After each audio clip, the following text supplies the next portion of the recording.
Sir, please take my children.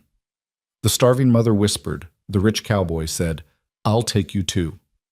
When a desperate mother collapsed on a wealthy rancher's doorstep, begging him to save her children, she expected charity, not love.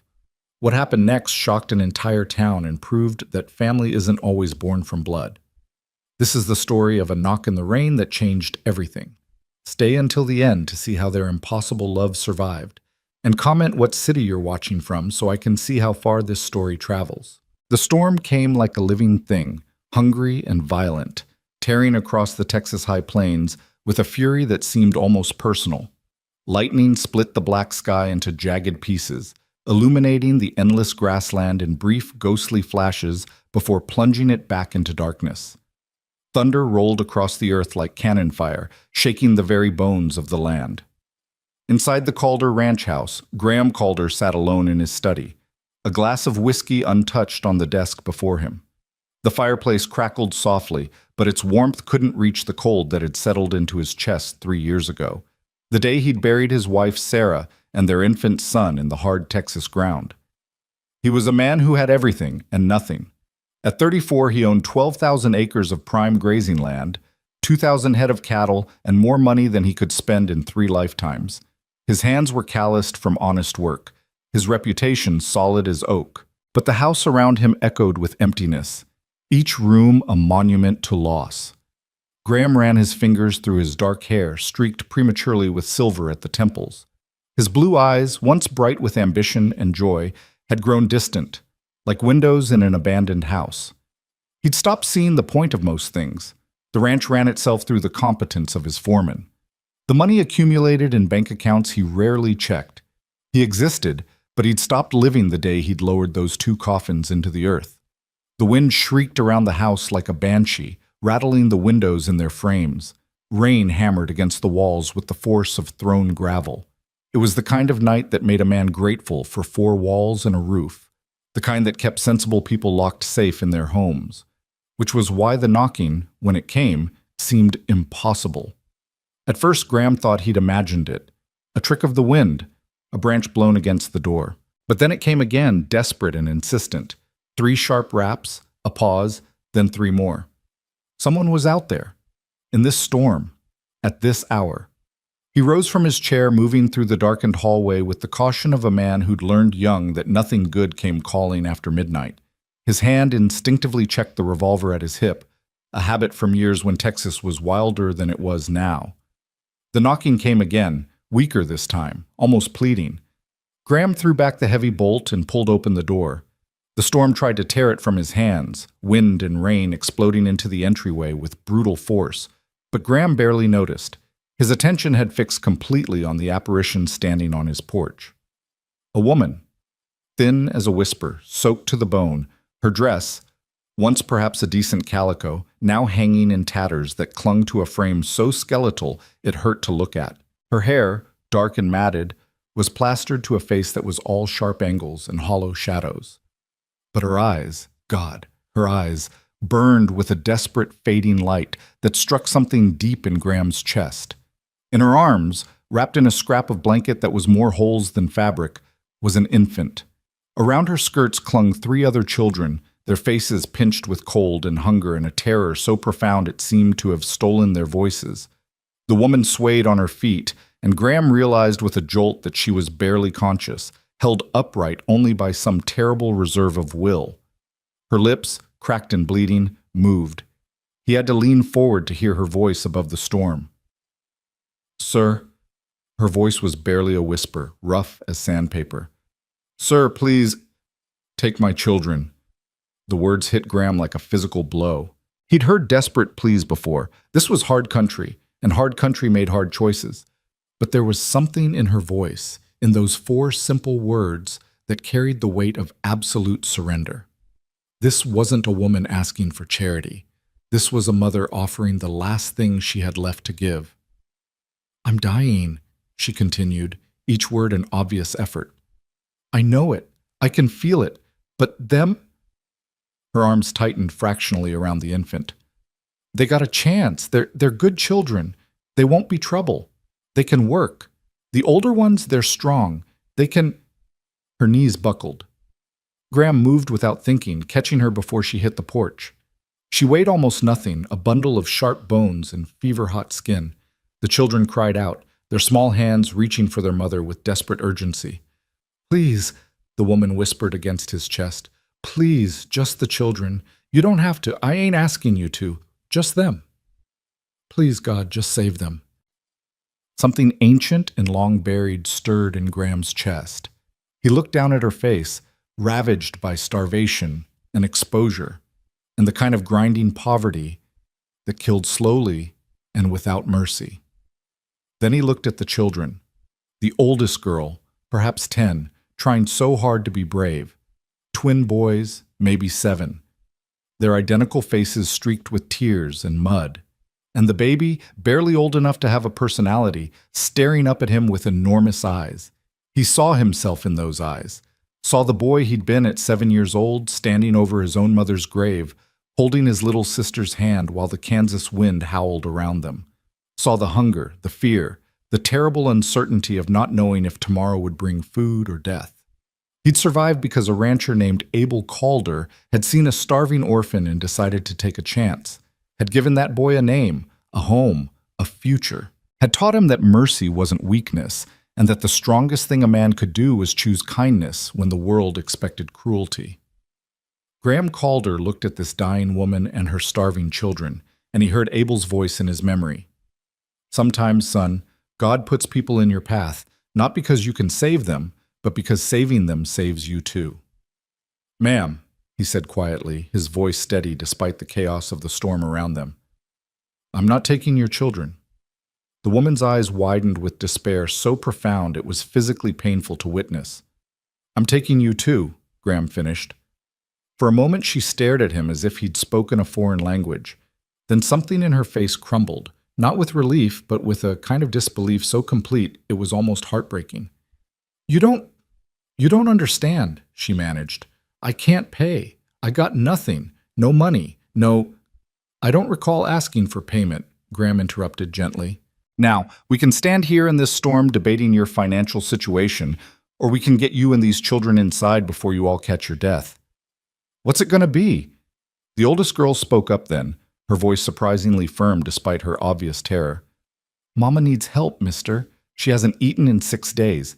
She gave us everything." 6 days. The words settled into Graham's chest like stones. "What's your name, girl?" he asked. "Lydia, sir. Lydia Ward. These are my brothers Ben and Bo, and the baby is Ruth." She said it with a protective formality, as if establishing their identities might somehow make them more real, harder to dismiss.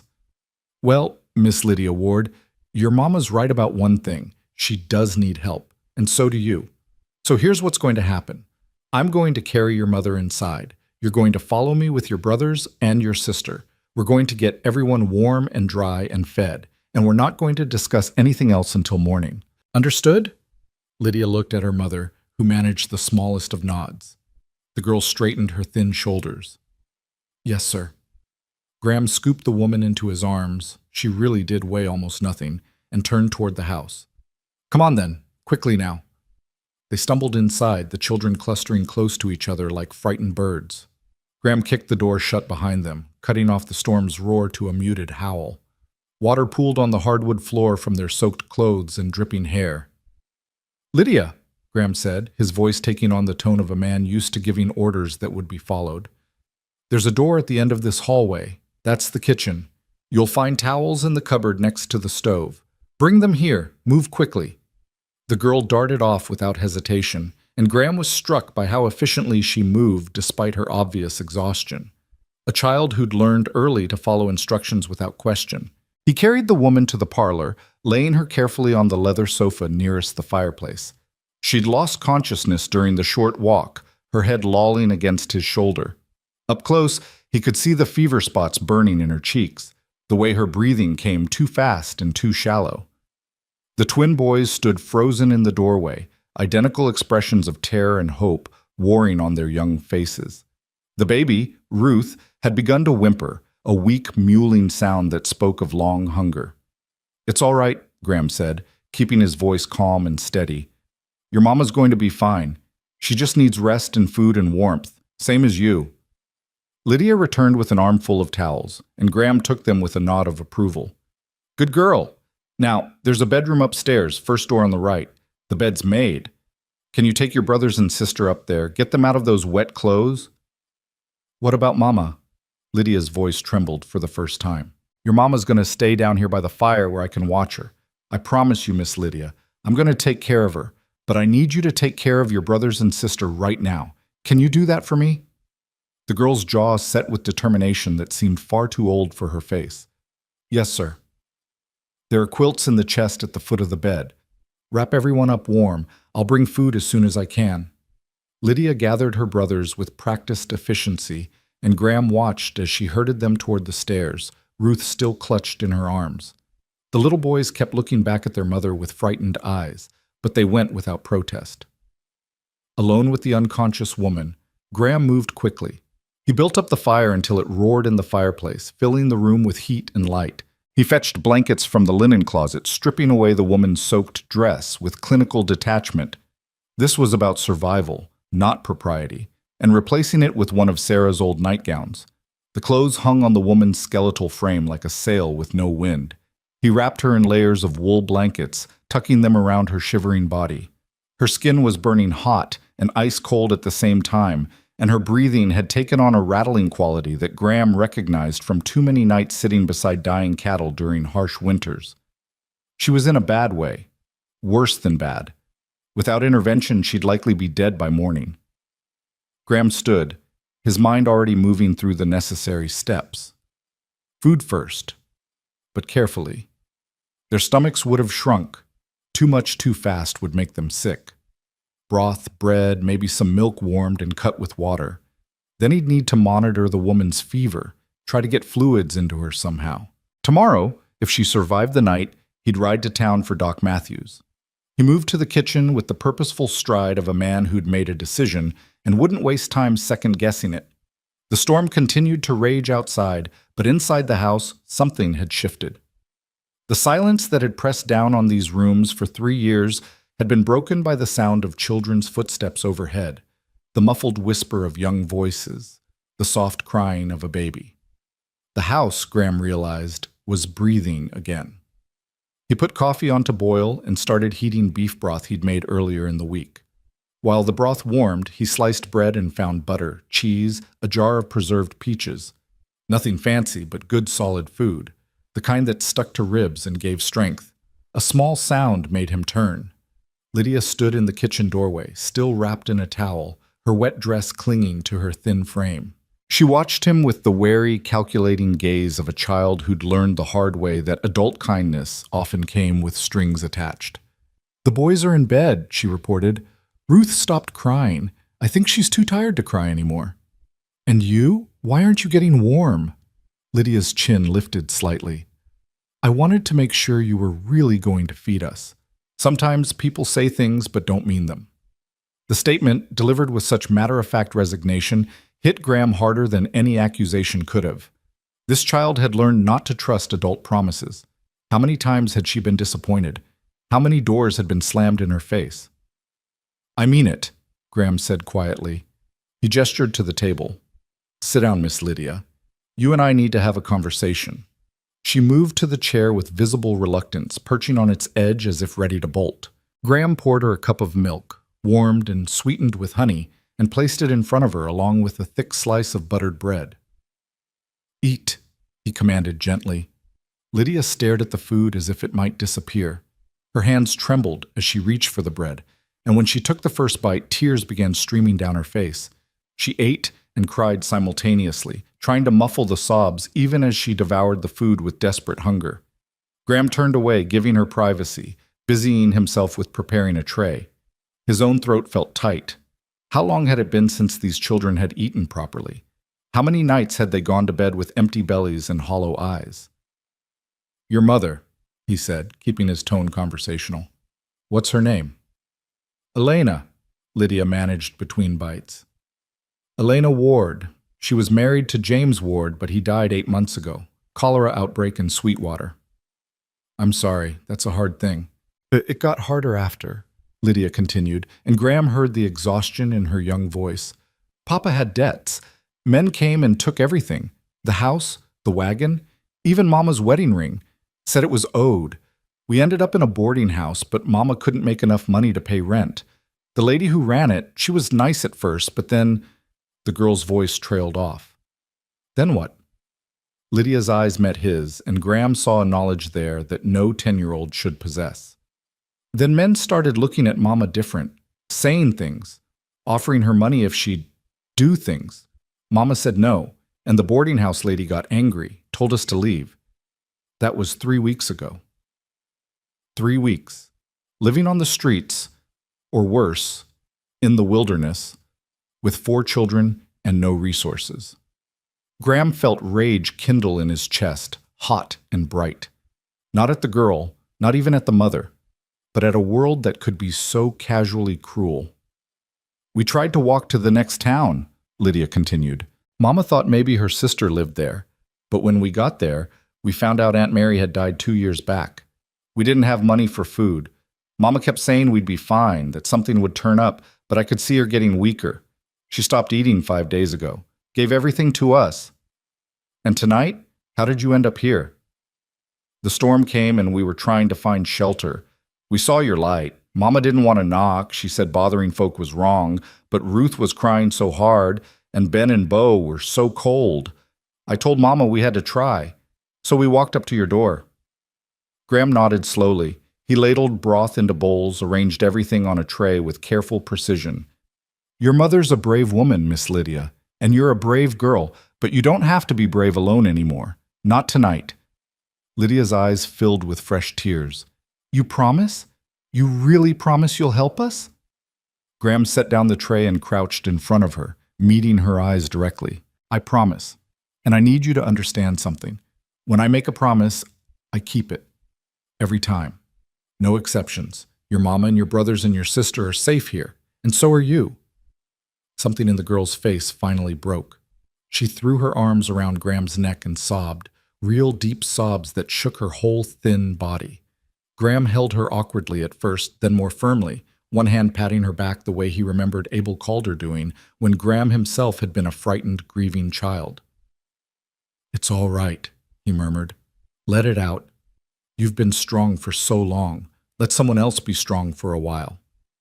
They stayed like that for several minutes, the girl crying out weeks of terror and exhaustion while the storm hammered against the windows. Finally, Lydia pulled back, wiping her eyes with her towel. I'm sorry, she whispered. I shouldn't have. Don't apologize for being human, Graham said firmly. Now, dry yourself off properly, then take this tray upstairs. Make sure your brothers eat slowly, small bites, understand? Too much too fast will make them sick. There's milk for the baby in the bottle there. Then everyone sleeps. Tomorrow we'll figure out the rest. Lydia nodded, taking the tray with careful hands. At the doorway she paused and looked back. Sir, what's your name? Graham. Graham Calder. Thank you, Mr. Calder, for everything. After she left, Graham prepared another tray and carried it to the parlor. Elena hadn't moved, but her breathing seemed slightly less labored. He sat in the chair beside the sofa and began the slow, patient work of trying to get liquid into her. A spoonful of broth at a time, waiting for her to swallow reflexively, then another spoonful. It was tedious work, and there was no guarantee it would be enough. But Graham had learned long ago that ranching, and life, was mostly about doing tedious, necessary work without guarantee of success. You did what needed doing because it needed doing, and you didn't stop until it was done. Outside, the storm began to ease. The thunder grew more distant, the rain softening from a hammer blow to a steady drumbeat.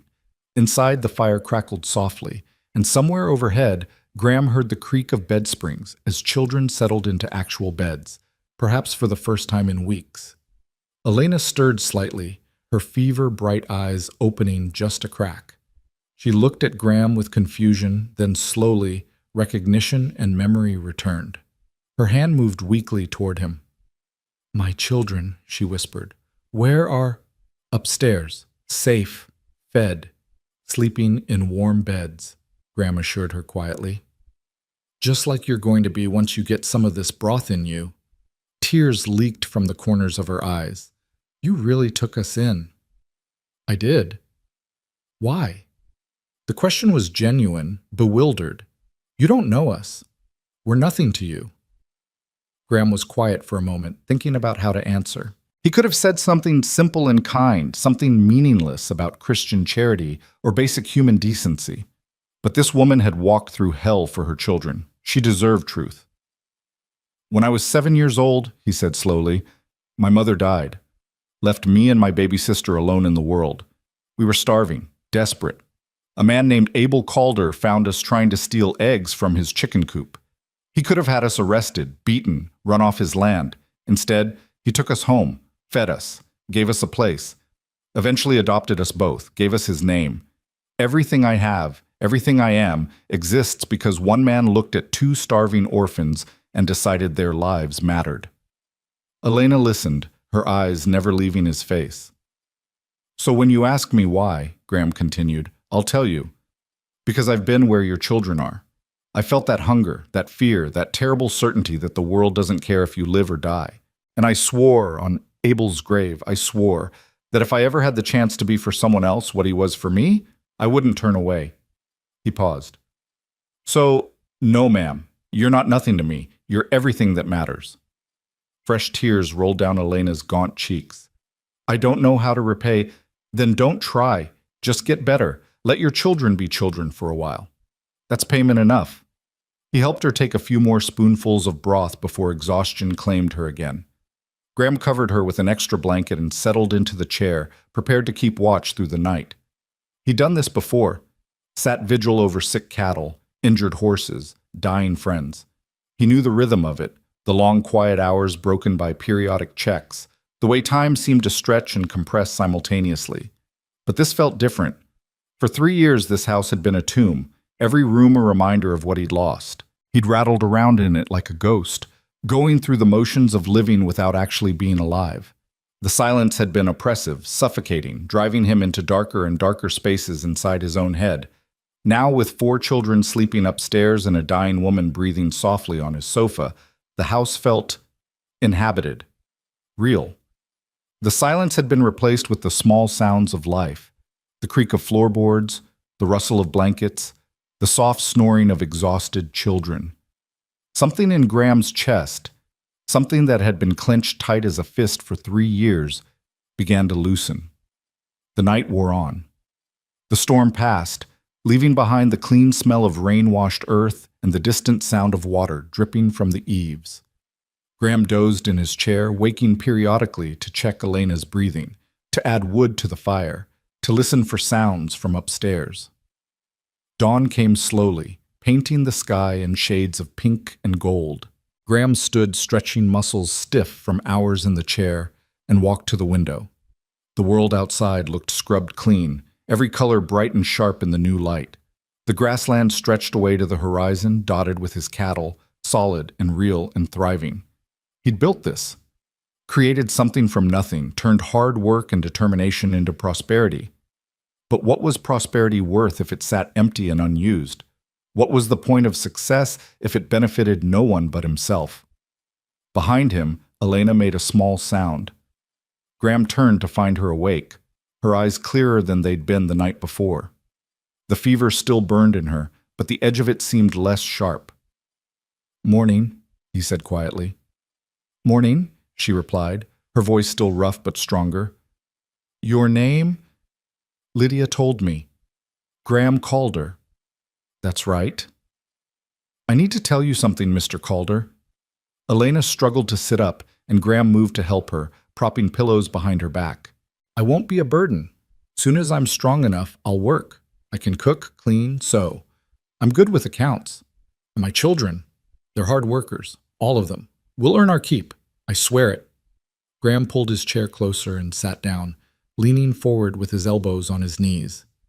"Mrs. Ward, Elena, please." Elena then. "I'm going to say this once, and I need you to hear it.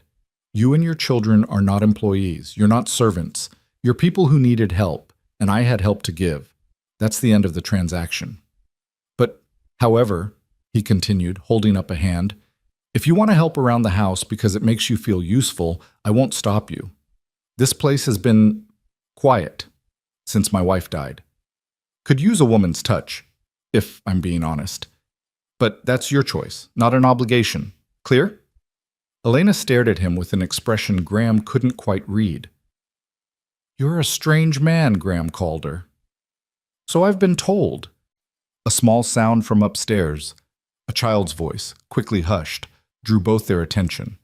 Elena's face filled with such naked longing and relief that Graham had to look away. They really are all right? She asked. You're not just saying that? See for yourself. Graham stood and walked to the foot of the stairs. Miss Lydia, you and your brothers can come down now. Your mama's awake. The response was immediate. Thundering footsteps, a rush of small bodies down the stairs.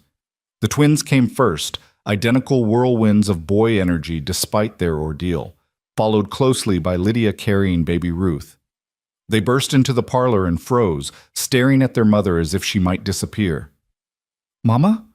Bo, or was it Ben, whispered. Come here, babies, Elena said, opening her arms.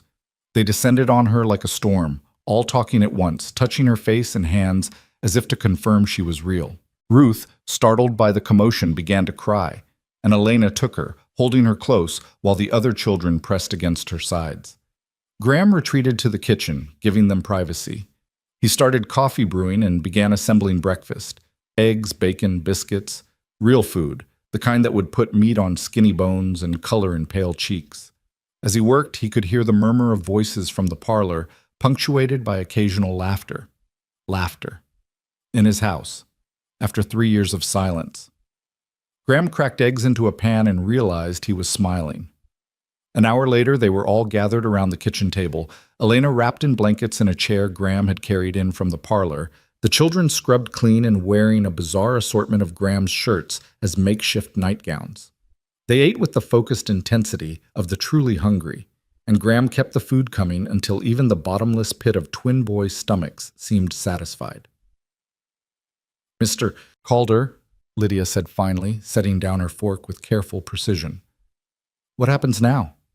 It was the question Graham had been expecting, the reasonable question, the practical question, and he didn't have a complete answer.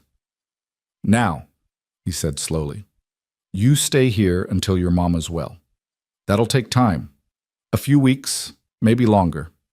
Doc Matthews will come by tomorrow to check her over, make sure there's nothing seriously wrong besides exhaustion and starvation. And then? The girl's voice was steady, but Graham heard the fear underneath. He looked around the table at 4 pairs of eyes watching him with desperate hope. At Elena, trying so hard to stay upright despite obvious exhaustion. At these people who'd stumbled into his life on a storm-soaked night and somehow, in the space of 12 hours, made his house feel like a home again. Then, Graham said carefully, we figure out what comes next. Together. But I'll tell you this much. Nobody's going anywhere until they're ready. And maybe, he paused, choosing his words carefully, maybe not even then. This house is big. Too big for one man. Seems a waste, don't you think? Elena's eyes filled with tears. Again, or still, Graham wasn't sure. You can't mean... I mean exactly what I said. Now, these dishes won't wash themselves, and those children need proper clothes. We'll deal with logistics as they come. For today, let's just focus on today. Outside the kitchen window, the Texas sun climbed higher, burning off the last remnants of the storm. Graham's ranch stretched away in all directions, solid and prosperous and real. He'd built it with his own hands, carved success from hard ground and harder work. But as he looked around his kitchen, at children laughing over breakfast, at a woman slowly regaining strength, at the simple, chaotic beauty of a house full of life, Graham realized that everything he'd built had been leading to this moment, to this choice, to opening his door on a desperate night and saying yes to people who had nowhere else to go. He'd taken them in thinking he was saving them. He was beginning to suspect they might be saving him instead. The day unfolded with surprising ease. Graham rode to town and returned with Doc Matthews, a gruff man in his 60s who examined Elena with efficient thoroughness. His diagnosis was as Graham expected: severe malnutrition, exhaustion, and the lingering effects of exposure, but nothing that rest and proper food couldn't fix. Keep her quiet for at least 2 weeks, Doc ordered, packing his bag. No heavy work, good food, plenty of water. She'll make a full recovery, but it'll take time. He paused at the door, his sharp eyes fixed on Graham. You know people will talk about this, don't you? A widow and her children living with a bachelor? Graham met his gaze steadily. Let them talk. Doc Matthews chuckled.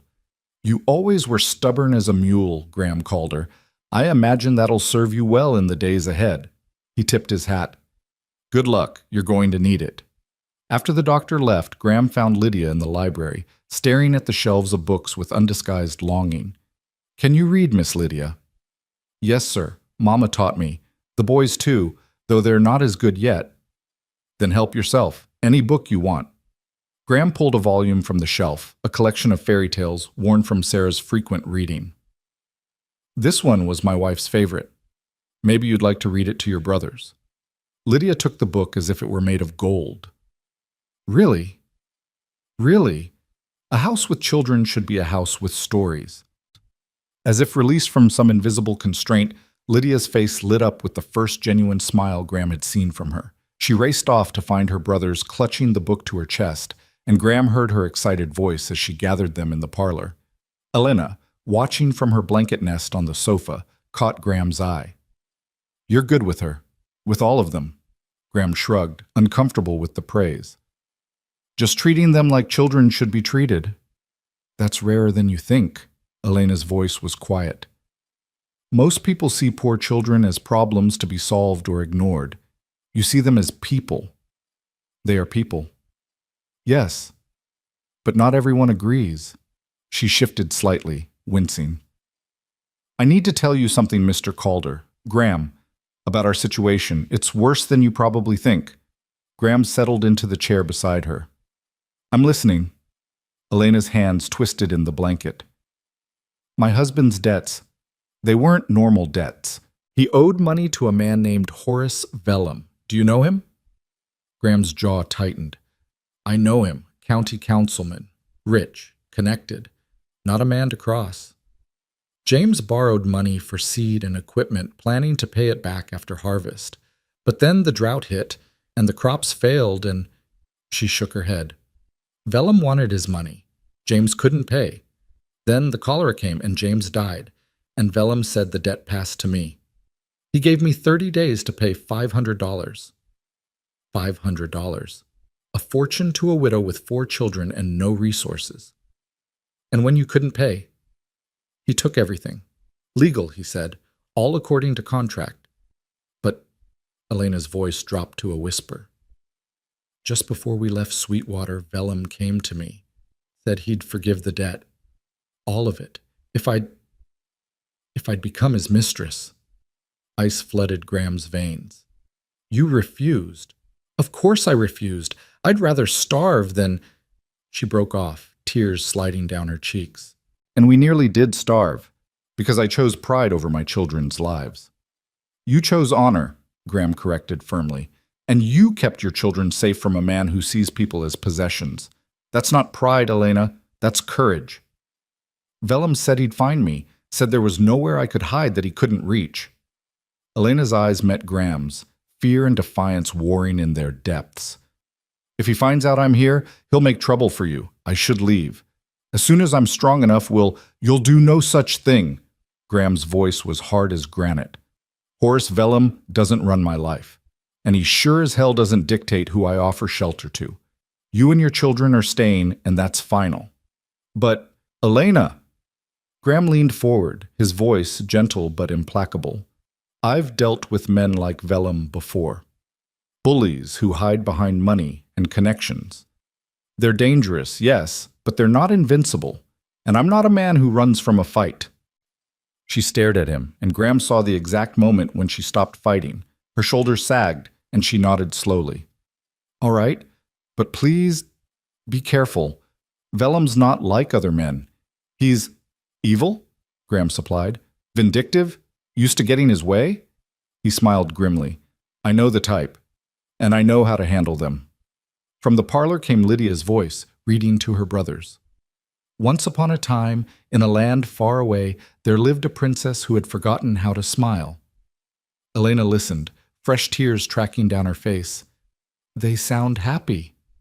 They are happy, safe, fed, warm, everything children should be. Graham stood. Now rest. I've got ranch work to do, but I'll be close if you need anything. He left her there, listening to her daughter read fairy tales, and stepped out onto the porch. The afternoon sun was bright and hot, the storm a fading memory. His foreman, Miguel, was riding up the main path, and Graham raised a hand in greeting. Boss, Miguel said, reining in his horse. His weathered face was carefully neutral, but Graham saw the curiosity in his eyes. Heard you had visitors last night. News traveled fast, especially among ranch hands. That's right, a woman and her children. They'll be staying for a while. Miguel nodded slowly. Any of my business why? Because they needed help and I could give it. Fair enough? Miguel shifted in his saddle. You know there's going to be talk, right? Town folks can be particular about propriety. Let them talk. Graham's voice was flat. Anything else? South fence needs mending. Found some cattle near the creek that look like they've been harassed. Might be coyotes, might be something else. And Joe's asking about next month's supply run. They spent 20 minutes discussing ranch business, the comfortable back and forth of men who'd worked together long enough to develop a rhythm. Miguel never mentioned the wards again, but Graham caught the slight smile playing at the corners of his foreman's mouth as he rode away. Good. If Miguel approved, the rest of the hands would follow, and Graham suspected he'd need their support in the days ahead. The afternoon passed in a blur of ordinary work, checking cattle, inspecting fence lines, reviewing accounts. But Graham's mind kept drifting back to the house, to the woman recovering on his sofa, and the children filling his empty rooms with life.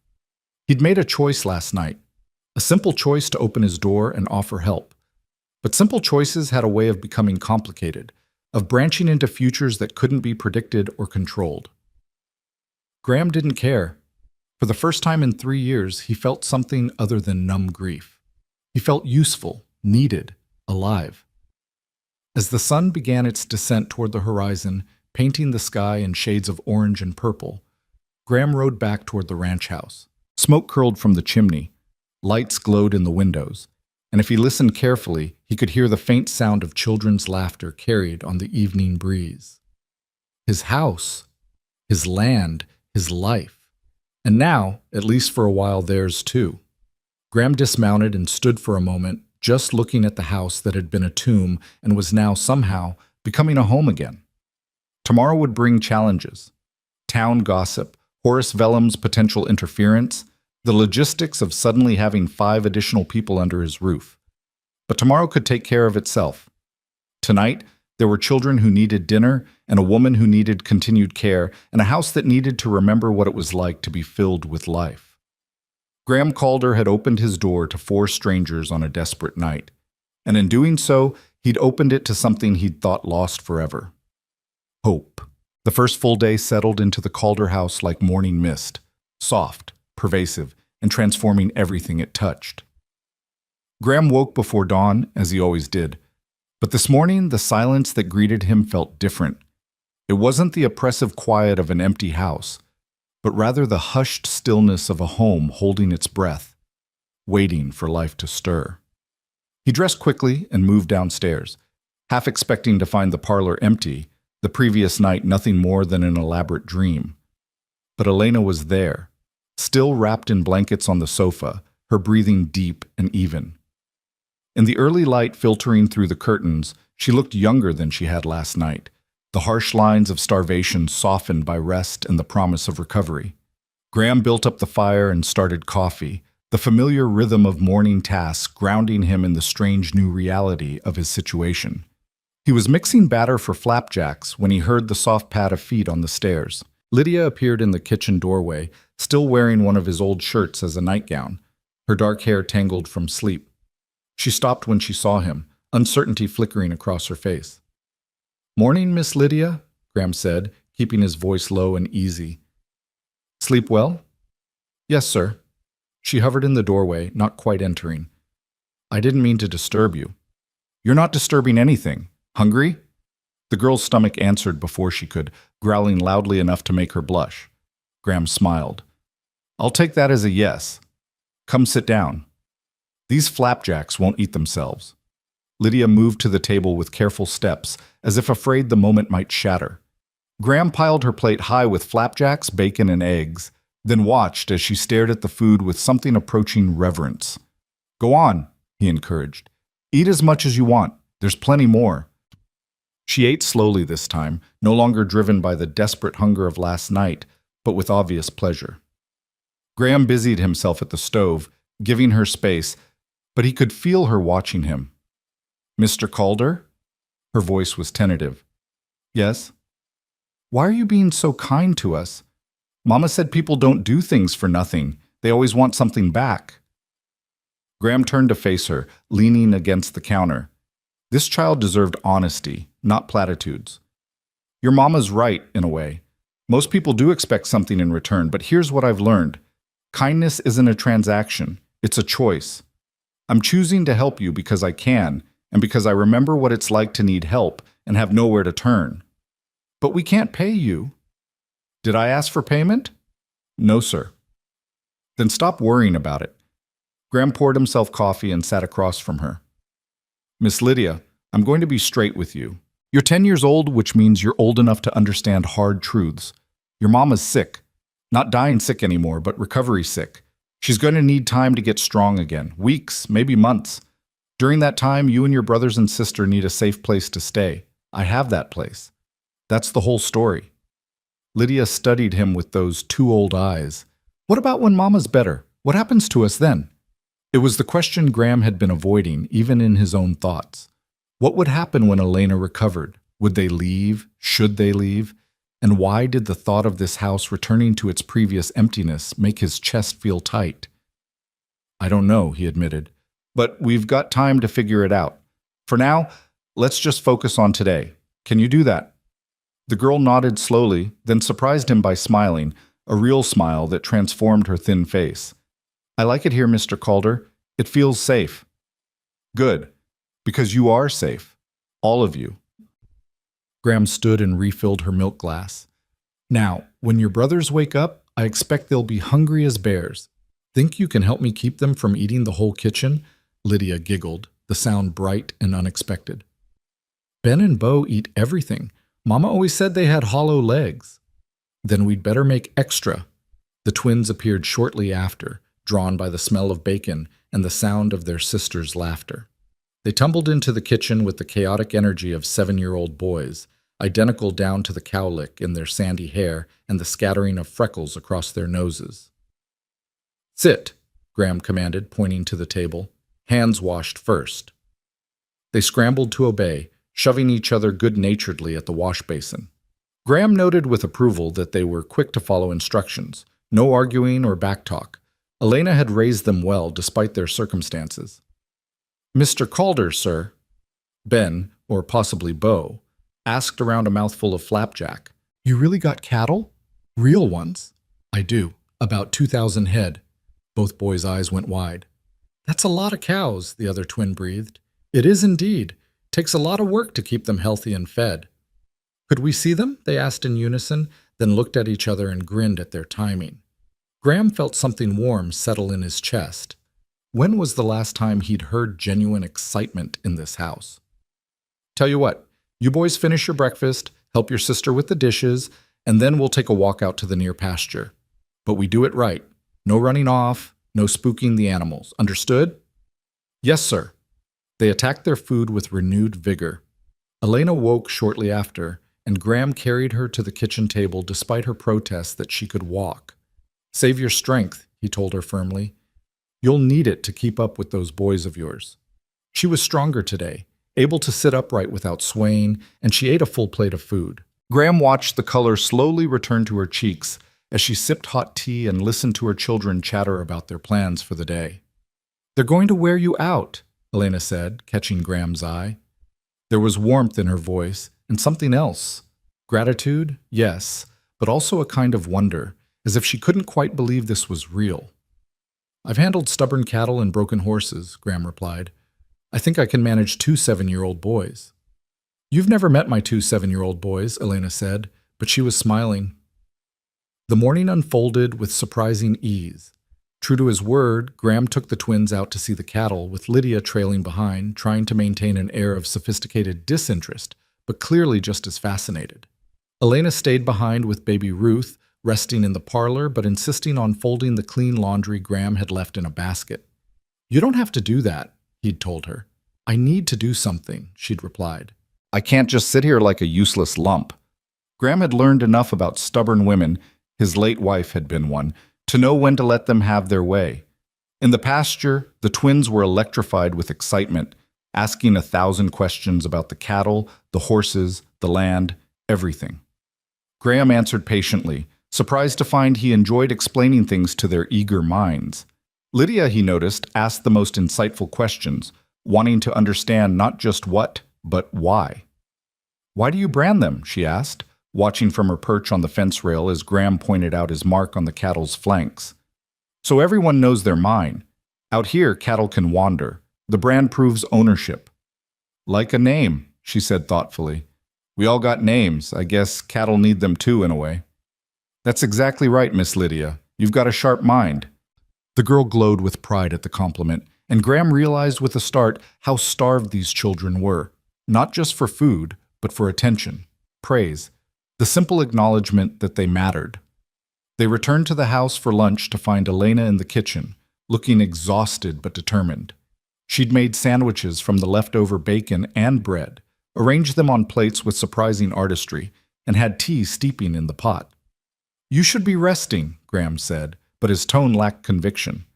Elena looked more alive than she had since she'd collapsed on his doorstep, and he suspected that feeling useful was as important to her recovery as food and rest. "I rested all morning," Elena replied, "and I needed to thank you properly. For everything." Sandwiches or thanks enough. They ate together around the kitchen table, and for a moment Graham allowed himself to just observe the scene. The children arguing good-naturedly over who'd gotten the bigger sandwich. Elena laughing at something Bo said, her thin face lighting up with genuine joy. Baby Ruth gurgling contentedly in her basket, well-fed and warm. His house, his table, his food, their laughter, their presence, their life-breathing warmth into cold spaces. The afternoon brought Miguel back, this time with news that couldn't be avoided. "Boss, you got visitors coming up the drive. Looks like Councilman Vellum and Sheriff Cooper." Graham felt every muscle in his body tense. Beside him, Elena went white. "He found us," she whispered. "I told you he would find us." "He doesn't run me off my own land," Graham said flatly. He turned to Miguel. "Take the children upstairs, all of them, and stay with Mrs. Ward." "Graham, no," Elena started. "This isn't a request." His voice was gentle but immovable. "I'll handle this. You keep those children away from him." Miguel ushered the family inside despite Elena's protests.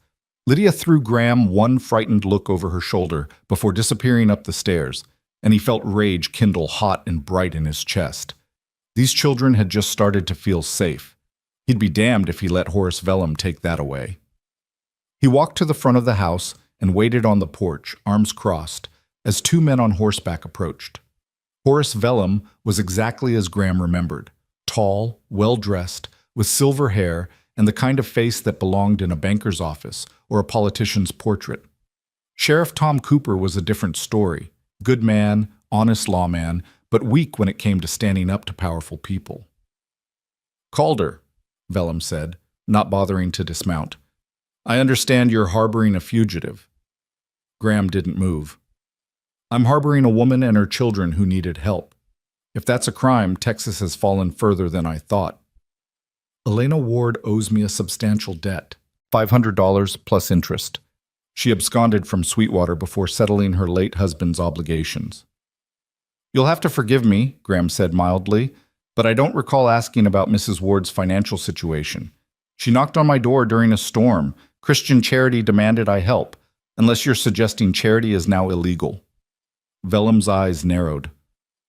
"Don't play games with me, Calder. That woman and her brats are my concern, and I want them returned to Sweetwater immediately." "No." The single word hung in the air like a gunshot. Sheriff Cooper shifted uncomfortably in his saddle. Now, Graham, let's be reasonable. I am being reasonable, Tom. Mrs. Ward is recovering from severe malnutrition and exposure. Moving her would be medically dangerous. Doc Matthews can confirm that, if you'd like to ask him. I don't give a damn about her health, Vellum snapped. She owes me money, and she's using you as a shield, probably spinning tales about being mistreated, making herself out to be some kind of victim. Is she not a victim? Graham's voice was dangerously quiet.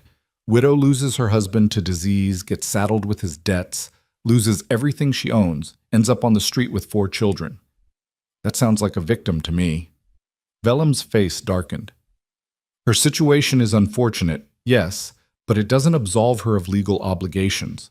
The debt is binding. If she can't pay, there are other arrangements. You mean making her your whore? Graham didn't bother to soften the word. That's what you offered her, isn't it? Forgive the debt if she'd warm your bed. Sheriff Cooper's head snapped around. Horace, is that true? I offered her employment as a housekeeper, Vellum said smoothly, but Graham saw the flash of anger in his eyes. If she chose to interpret that as something else, that's her moral failing, not mine. Interesting, Graham said, because I'm looking for a housekeeper myself. Good cook, hard worker, needs a position that includes housing for her and her children. I'm prepared to offer room, board, and a salary of $30 a month. That should cover her debt to you in about 2 years, give or take. Silence descended on the porch. Vellum stared at Graham as if he'd spoken Chinese. You can't be serious. Perfectly serious. Mrs. Ward needs employment. I need help around the house. It's a business arrangement, legal and proper. Graham smiled without warmth. Unless you're suggesting there's something improper about a widow working as a housekeeper for a widower, because that would be quite the accusation. It's highly irregular, Vellum sputtered. So is threatening a starving woman, Graham shot back. But here we are. Sheriff Cooper cleared his throat. Horace, if Calder's willing to take on the debt payments, that seems like a fair solution.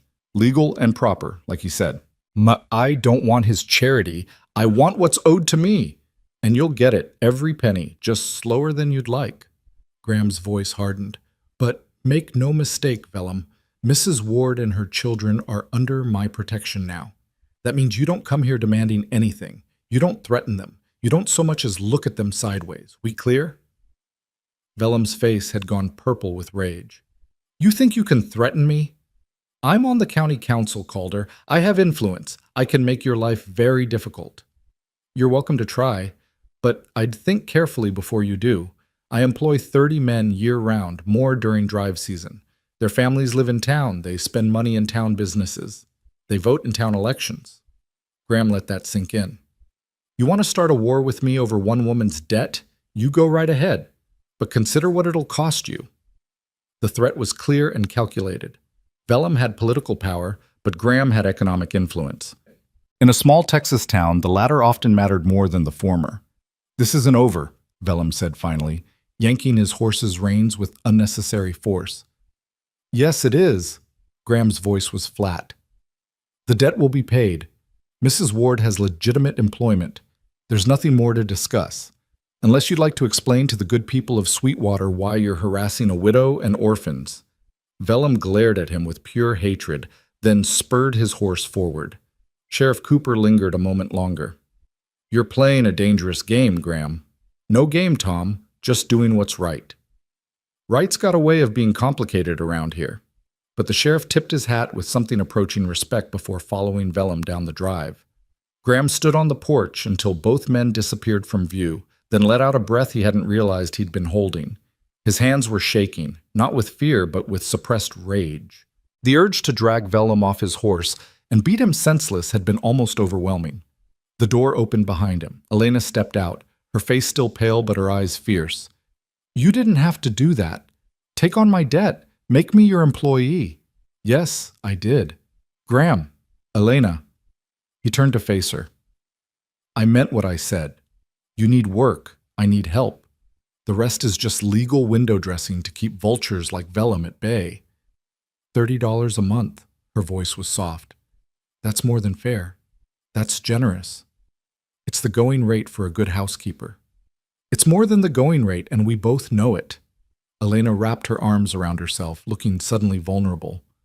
Why? Why would you tie yourself to my problems? You could have turned me away last night, could have let Vellum take us today.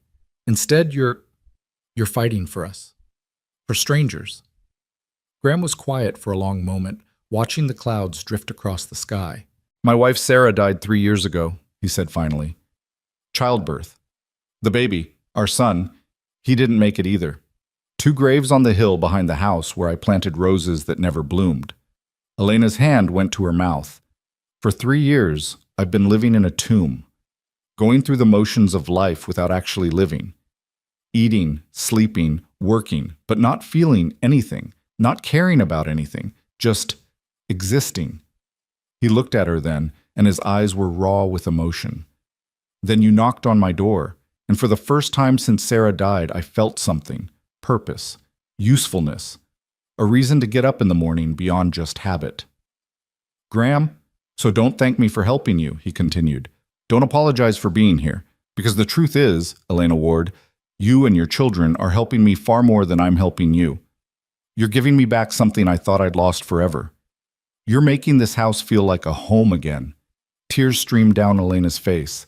She took a step toward him, then another, and suddenly she was in his arms, sobbing against his chest, while he held her and wondered when the last time anyone had held her was, when the last time she'd felt safe enough to break down. I was so scared, she whispered, so scared he'd take my babies, that I'd lose them because I was too weak, too poor, too... You're not weak. You walked through hell for your children. You're the strongest person I've ever met. Graham's voice was rough with emotion. And you're not losing them. Not to Vellum, not to anyone. I promise you that. They stood like that for several minutes, Elena crying out weeks of fear and exhaustion, while Graham held her and made silent promises to himself about keeping this fragile, fierce woman and her children safe. When she finally pulled back, wiping her eyes, she looked embarrassed. I'm sorry, I don't usually... Stop apologizing. You've earned the right to fall apart. Consider it part of the recovery process. Elena laughed wetly. You're a strange man, Graham called her. So I keep being told. The sound of feet on stairs drew their attention. Lydia appeared, her face tight with worry. Is he gone, Mr. Vellum? He's gone, Graham confirmed, and he won't be back. You're safe here, Miss Lydia, all of you. The tension drained from the girl's thin shoulders. The boys are scared. They heard shouting. Then let's go reassure them, and maybe have some of that pie I saw in the pantry. That evening, after the children were in bed, and Elena had finally succumbed to exhaustion, Graham sat in his study with a glass of whiskey and tried to make sense of what he'd done. In the space of 24 hours, he'd taken in 5 people, made a permanent enemy of a county councilman, and committed himself to paying off someone else's $500 debt. By any rational measure, it was madness. But sitting there in his study, listening to the sounds of life in his house, the creak of floorboards upstairs, the soft murmur of children's voices, the gentle breathing of a woman finally able to rest without fear, Graham couldn't bring himself to regret it. The next few days fell into a pattern that felt almost normal. Elena, gaining strength with each passing day, took over the kitchen with quiet efficiency. She cooked meals that transformed Graham's simple provisions into something approaching art, filling the house with smells that made his mouth water.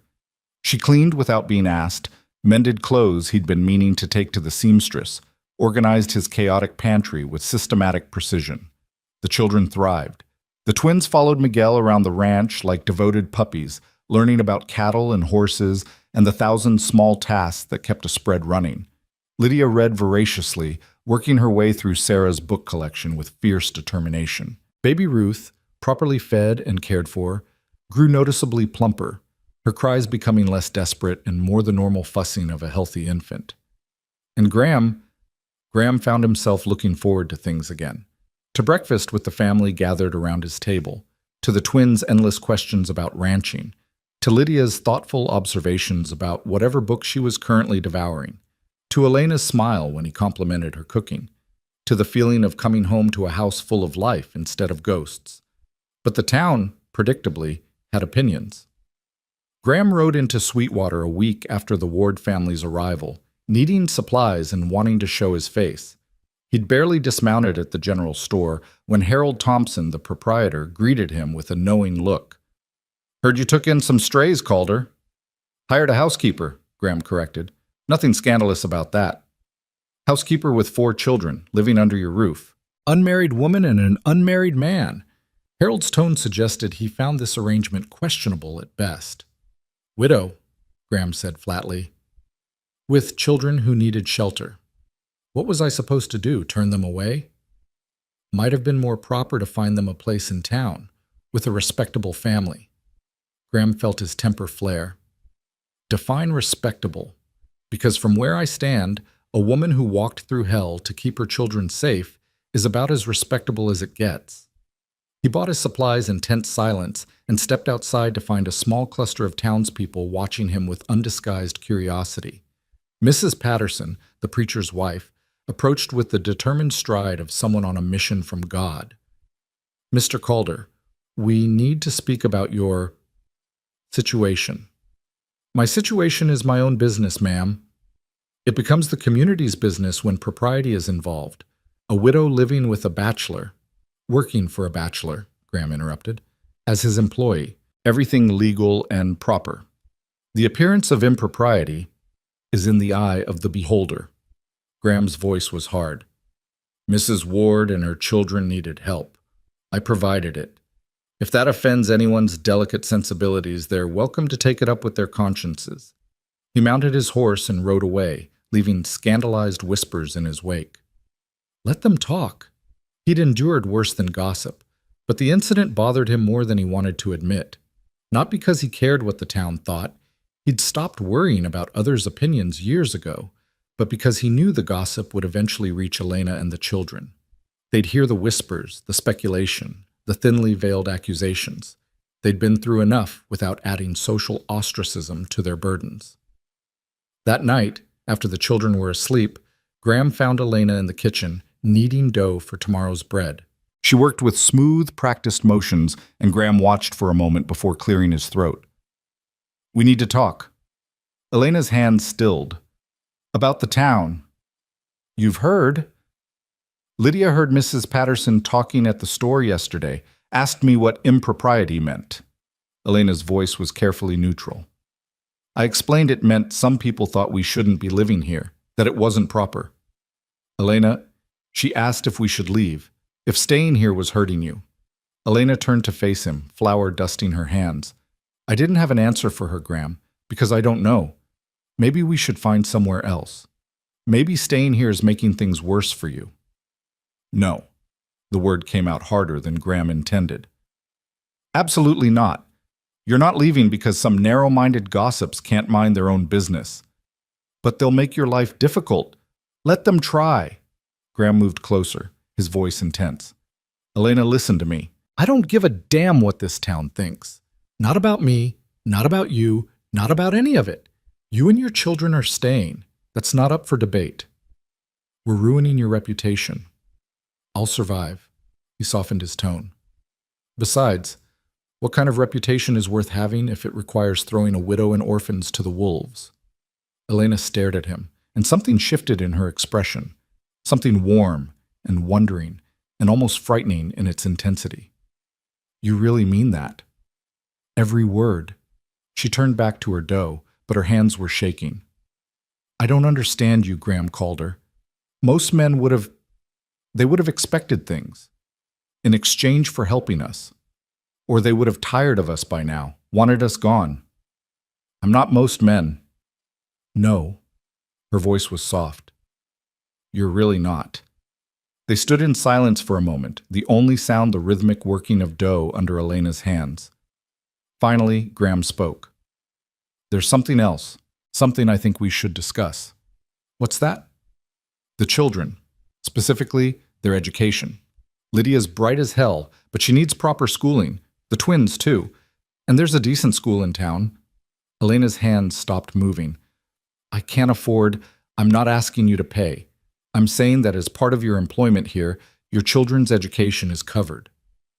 "Graham, this isn't charity. It's logistics. Smart children become smart adults. Smart adults build better futures. I'd be a fool not to invest in that." He paused. Besides, Lydia reminds me of my sister at that age, hungry for knowledge. It'd be a crime not to feed that hunger. Elena turned to him, and her eyes were bright with unshed tears. Why are you doing this? Really? Because I can't figure it out. Nobody is this kind without wanting something. Graham considered the question seriously. Why was he doing this? The easy answer was because he could, because he remembered being in their position, because it was the right thing to do. But standing there in his kitchen, watching this woman who'd survived hell through sheer willpower fight back tears over the idea of her children getting an education, Graham realized the truth was more complicated. You want honesty? He asked. Always. When Sarah died, I died too. Not physically, but in every way that mattered. I stopped caring about anything. The ranch ran itself. The money accumulated. I went through the motions of living, but inside I was empty. Just hollow. He swallowed hard. Then you knocked on my door, and suddenly I had a reason to get up in the morning. Someone needed me. Multiple someones. And for the first time in 3 years, I felt like maybe I could be useful again. Like maybe my life could have purpose beyond just existing. Elena's tears spilled over. We're giving you purpose? You're giving me everything. A reason to care, a reason to fight. A house that feels like a home instead of a tomb. Graham's voice was raw. So yeah, I'm helping you, but you're helping me right back. Fair trade as I see it. She crossed the kitchen before he could react and kissed him, soft and quick, barely more than a brush of lips, but enough to make Graham's heart stutter in his chest. Then she pulled back, her face flushed.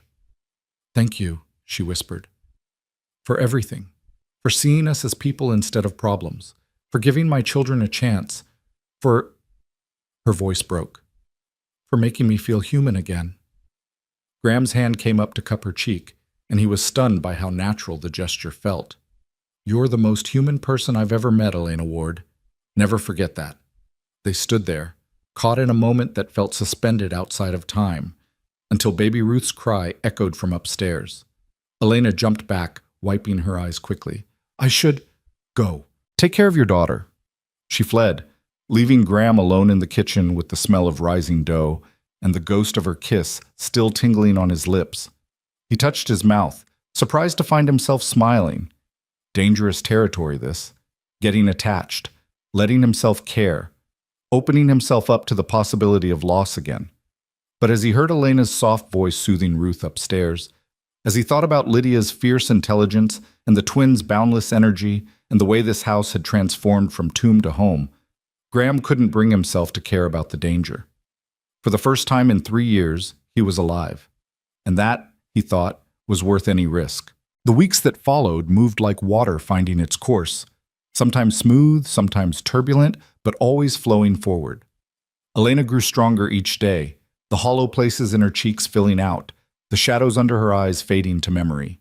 The children bloomed like wildflowers after rain, their laughter becoming as much a part of the house as the creak of floorboards and the whistle of wind through the eaves. Graham found himself restructuring his entire life around their presence, and the strange thing was how natural it felt. He took breakfast with the family every morning, listening to the twins' excited chatter about whatever adventure Miguel had promised them that day. He spent evenings in the parlor while Lydia read aloud to her brothers, her voice clear and confident as she brought stories to life. He even found himself rocking Baby Ruth to sleep some nights, humming old songs his adoptive mother had once sung to him. It was domestic, ordinary, everything his life hadn't been for 3 long years. And he'd never been happier. But happiness, Graham had learned, was a fragile thing. It could shatter in an instant, destroyed by forces beyond anyone's control. He just hadn't expected those forces to strike quite so soon, or quite so viciously. The first sign of trouble came on a Thursday afternoon, 3 weeks after the Ward's arrival. Graham was in the barn checking on a mare about to foal when Miguel appeared in the doorway, his weathered face grim. "Boss, we got a problem. Big one." Graham straightened, reading the tension in his foreman's posture. "What kind of problem?" "Water kind. The creek's running low, real low. And I rode upstream to check. Someone's built a dam, diverting our water." Ice flooded Graham's veins. Water was life in Texas. Control the water, control the land. Control the land. Control the people who depended on it. Show me. They rode out together, following the creek that fed Graham's cattle and irrigated his fields. Miguel was right. The flow had diminished to barely a trickle, nothing like the robust stream that should have been running this time of year. 2 miles upstream, they found the dam, a crude but effective structure of logs and stones, channeling the water into a new course that led away from Graham's property. "How long?" Graham asked, his voice deadly calm. "Can't have been more than a day or two. I checked this section last week, and everything was fine." Miguel spat into the dust. "This is deliberate, boss. Someone's trying to choke us out." Graham didn't need to ask who. Only one man had both the motive and the arrogance to pull something like this. Vellum. That'd be my guess. His land's east of here. This new channel would flow right onto his property. Miguel's jaw was tight with anger. "What do you want to do?" Graham stared at the dam, his mind working through implications and consequences. If the water stayed diverted, his cattle would suffer. His fields would dry up. His ranch, everything he'd built, would slowly die. And Vellum knew it. This was punishment. Retaliation for protecting Elena and her children. A message that defying Horace Vellum came with a price. "Tear it down," Graham said flatly. "Every log, every stone. Put the creek back where it belongs." "Vellum's not going to like that." "I don't particularly care what Vellum likes." Graham wheeled his horse around. "Get some men. Do it now. I'm going to town to have a conversation with our esteemed councilman." The ride to Sweetwater gave Graham time to let his rage cool into something harder and more useful. Anger made men stupid. He couldn't afford stupidity, not with 5 people depending on him. By the time he reached Vellum's office, a pretentious building on Main Street with his name painted in gold letters, Graham had his fury locked down tight. Vellum's secretary, a nervous young man with ink-stained fingers, tried to block his entry. "Mr. Vellum is in a meeting." Graham walked past him without breaking stride and threw open the office door. Vellum sat behind an enormous mahogany desk, a cigar in one hand and papers spread before him. He looked up at Graham's entrance, and his expression shifted from surprise to smug satisfaction. "Calder, I wondered when you'd show up." "The dam." Graham's voice was flat. "Take it down." "I'm sure I don't know what you're talking about." "Don't play games. You dammed the creek that runs through my land. That's illegal, and we both know it." Vellum leaned back in his chair, studying his cigar with theatrical interest. "Is it illegal? I was under the impression that water rights in Texas are remarkably fluid. Pardon the pun. That creek has run through Calder land for 30 years. I've got legal water rights documented with the county." Yes. About that."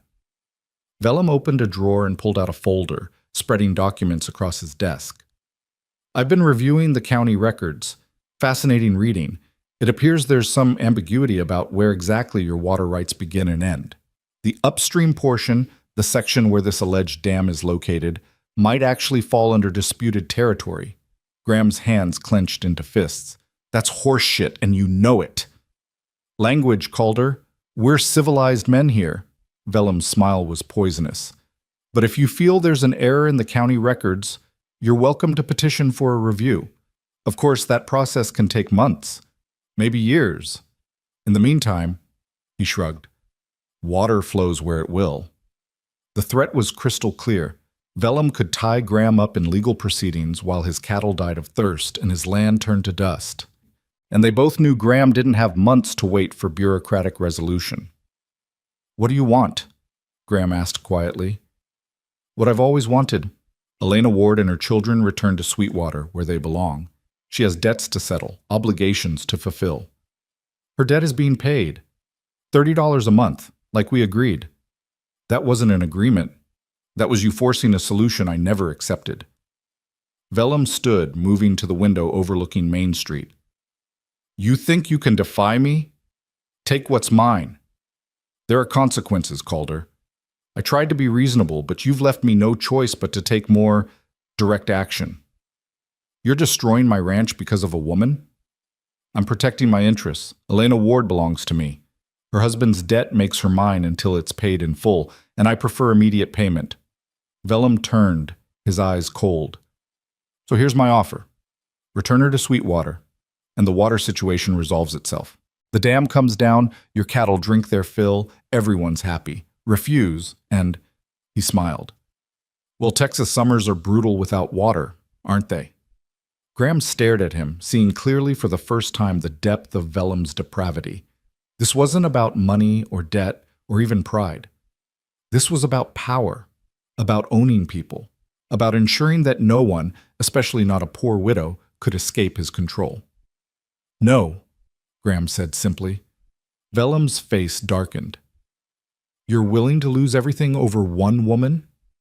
I'm willing to lose everything rather than hand someone over to a monster. Graham's voice was steady despite the rage burning in his chest. You want a war, Vellum? You've got one. But understand this, I don't fight clean and I don't surrender, ever. Brave words from a man whose cattle are about to start dying. My men are tearing down your dam as we speak, and if you rebuild it, I'll tear it down again, every single time. You want to play games with water rights? Fine. I'll hire lawyers. I'll petition the territorial governor. I'll make enough noise that every newspaper from here to Austin starts asking questions about how a county councilman uses public resources for personal vendettas.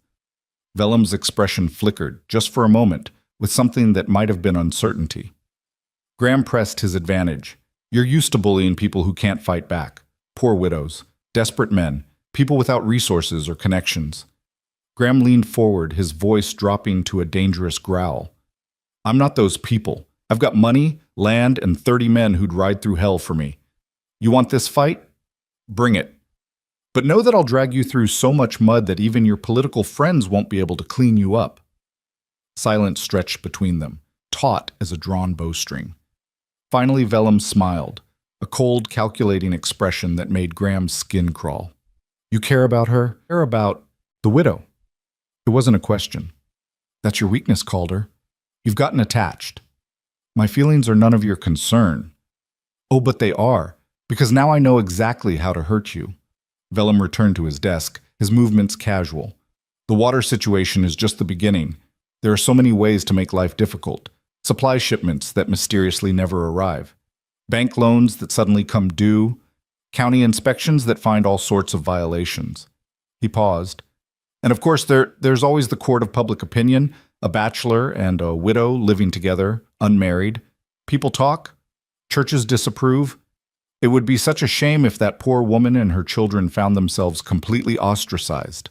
No one willing to sell them food. No school willing to take the children. Can you imagine? Graham felt sick. Vellum was right. He could make Elena and the children's lives unbearable without ever laying a hand on them. Social pressure, economic isolation, systematic harassment, death by 1,000 cuts. You're a real piece of work, Graham said quietly. I'm a businessman protecting my assets. Nothing personal. Vellum sat down, already turning his attention to the papers on his desk. You have until the end of the week to reconsider. After that, things get considerably worse. Show yourself out. Graham left the office before he did something stupid like punch Vellum in his smug face. The ride back to the ranch felt twice as long as usual, his mind churning through options and finding none that didn't end in disaster. He could fight. God knows he wanted to fight. But fighting Vellum would cost him everything. Money, reputation, possibly the ranch itself. And even if he won, the collateral damage would destroy Elena and the children. They'd be caught in the crossfire, subjected to harassment and isolation that would make their lives miserable. Maybe they would be better off without him. Maybe he should let them go. Find somewhere Vellum couldn't reach them, somewhere they could start fresh without the burden of Graham's protection dragging them down. The thought made his chest ache, but he couldn't ignore the logic. He'd wanted to save them. Maybe saving them meant letting them go. He arrived home to find Elena in the kitchen, flour dusting her apron as she rolled out pie dough. She looked up at his entrance, and her smile faded instantly. What happened? Graham wanted to lie, to spare her the knowledge of Vellum's threats. But she deserved truth, not comfortable fiction. He told her everything, the dam, the confrontation, Vellum's ultimatum. With each word, Elena's face grew paler, her hand stilling on the rolling pin. He's going to destroy you, she whispered when Graham finished. Because of me. Because you won't hand me over. This isn't your fault. Of course it is. If we hadn't come here, if I hadn't knocked on your door, then you'd be dead, and your children would be orphans. Graham's voice was harsh. Don't you dare apologize for surviving. Elena's eyes filled with tears. But what do we do? He has all the power. He can take your water, ruin your business, turn the whole town against you. How do we fight that? I don't know. The admission cost him. Graham Calder always had a plan, always knew what to do, but this situation felt impossible, a trap with no escape. Maybe you and the children should leave. Find another town, somewhere Vellum can't reach you. No. Elena's voice was fierce. We're not running anymore. Elena, I said no. She moved around the table to stand in front of him, her chin lifted in defiance despite the tears streaming down her face. We've been running my whole life. From poverty, from debt, from men like Vellum who think they can own people. I'm done running. If we leave, he wins. He gets to keep being a monster who destroys anyone who defies him. He'll destroy me if you stay. Then we'll figure something out, together. Elena grabbed his hands. You said you'd protect us, that we were safe here. Did you mean it? Yes, but no buts. Either you meant it or you didn't. Her grip tightened. I trust you, Graham, more than I've trusted anyone in my life. So if you say we'll find a way through this, I believe you. But I need you to believe it too. Graham looked down at their joined hands, at this woman who'd walked through hell and somehow still had the strength to stand and fight. She was right. Running would solve nothing. Vellum would just find another victim, another person to torment. The cycle would continue, unless someone stood up and said enough. All right, Graham said slowly. We fight, but we do it smart, and we might lose everything in the process. I've already lost everything once. I survived. Elena's smile was tremulous but real, and this time I'm not alone. That night, after the children were asleep, Graham sat with Elena and Miguel at the kitchen table, mapping out strategy like generals planning a war. Miguel had successfully torn down the dam, but he reported that Vellum's men had been watching from a distance, making notes. They'll rebuild, Miguel said grimly. Maybe not tomorrow, but soon. And next time they'll guard it. Then we guard our section of the creek, Graham replied. Post men in shifts. Anyone tries to interfere with our water, we stop them. That's asking for violence, boss. Someone's going to get hurt. Better than watching my cattle die of thirst. Graham rubbed his face, exhaustion pulling at him. What about legal options? Could we get an injunction? Take weeks at minimum, and the nearest judge friendly to our cause is in Austin. Miguel shook his head. Vellum owns most of the local legal system. He's been buying influence for years. Elena had been quiet, listening intently. Now she spoke up. What if we went over his head? He said you'd drag him through the newspapers. Were you bluffing? Partly, but newspapers do like a good scandal. Graham considered. Problem is proving anything. Vellum's careful. Everything he does has plausible deniability. What about his debt collection practices? Elena's voice was soft but determined. I can't be the only widow he's threatened. There must be others, women he's coerced or intimidated. If we could find them, get them to talk. Miguel let out a low whistle. That's dangerous thinking, Senora. Women like that, they're scared. Getting them to testify against a powerful man, most would rather stay silent. I know. Elena's hands were clasped tight on the table. But I also know that sometimes one person speaking up gives others courage. If I tell my story publicly, maybe others will too. Graham stared at her. You do that? Put yourself out there, let everyone know what Vellum tried to make you do? If it stops him from doing it to someone else? Yes. She met his gaze steadily. I'm tired of being ashamed of things that aren't my fault. Vellum's the one who should be ashamed. Maybe it's time someone told him that. The plan took shape slowly over the next few days. Graham wrote to a journalist in Austin he'd met years ago, outlining the situation without names initially, testing interest. The response was immediate and encouraging. Corruption stories sold papers, and a county councilman abusing his power made good copy. Meanwhile, Elena began quietly reaching out through the network of women in town. The seamstress, the boarding house keeper, the widow who ran the dry goods store. Conversations whispered in back rooms and behind closed doors. Women sharing stories they'd kept locked inside for years. Graham watched Elena transform from victim to advocate, her strength growing with each woman who trusted her enough to speak. But Vellum wasn't idle. 3 days after their confrontation, the first real blow landed. Graham returned from checking the herd to find Lydia sitting on the porch steps, her face blotchy with tears. What happened? He knelt beside her, alarm spiking through him. The school. Lydia's voice was thick with tears. Miss Patterson came by, said the school board met. They decided Ben and Beau and me can't attend anymore. They said it's because Mama's living here unmarried, and it's setting a bad example. White-hot rage flooded Graham's vision. He stood, his fists clenched so tight his knuckles cracked. Where's your mother? Inside with the twins. They're real upset, Mr. Calder. Ben was so excited about going to school. He'd been practicing his letters every night. Graham found Elena in the parlor, holding both boys while they cried.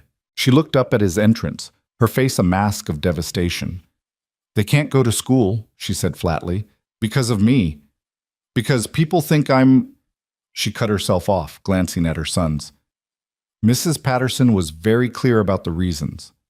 This is Vellum's doing. Graham's voice was hard. Turning the town against you, making sure you feel the pressure. It's working. Elena's voice broke. Graham, they're children. They deserve an education. They deserve friends and normal lives. How can I give them that when everyone thinks their mother is a... Don't. Graham crossed the room and crouched in front of her. Don't let him put those words in your mouth. You're a good woman and a good mother. Anyone who says different is a fool. But the school can go to hell. The curse slipped out before Graham could stop it, earning shocked looks from the twins. He softened his voice. Sorry, boys, but I mean it. If they won't teach you at their school, we'll find another way. There is no other way, Elena said helplessly. The schoolhouse is the only one for 50 miles. Graham's mind raced. Then an idea struck. So simple, he almost laughed. I'll hire a tutor. Private teacher here at the house. Problem solved. Elena stared at him. That would cost a fortune. So? I've got a fortune. Graham looked at the twins, their tear-streaked faces so full of confused hurt. Besides, I never liked that school anyway.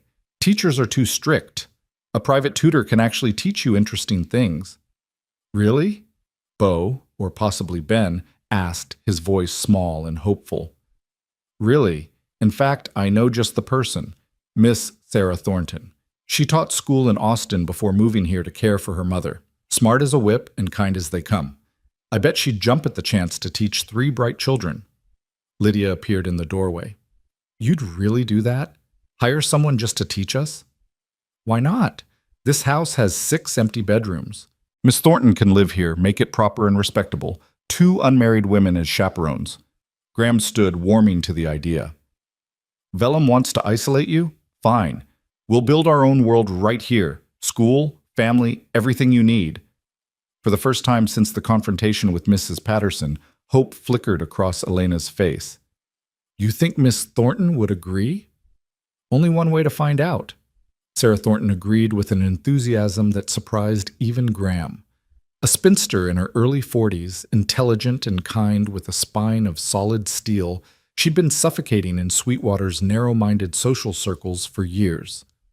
The chance to teach children who actually wanted to learn, in a household that wouldn't judge her for being unmarried and educated, was irresistible.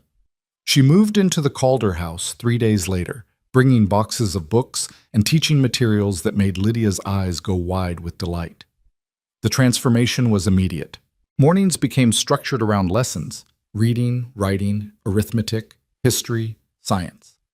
The children thrived under Sarah's patient instruction, and even baby Ruth seemed to absorb the atmosphere of learning, gurgling contentedly from her basket while her siblings recited their lessons.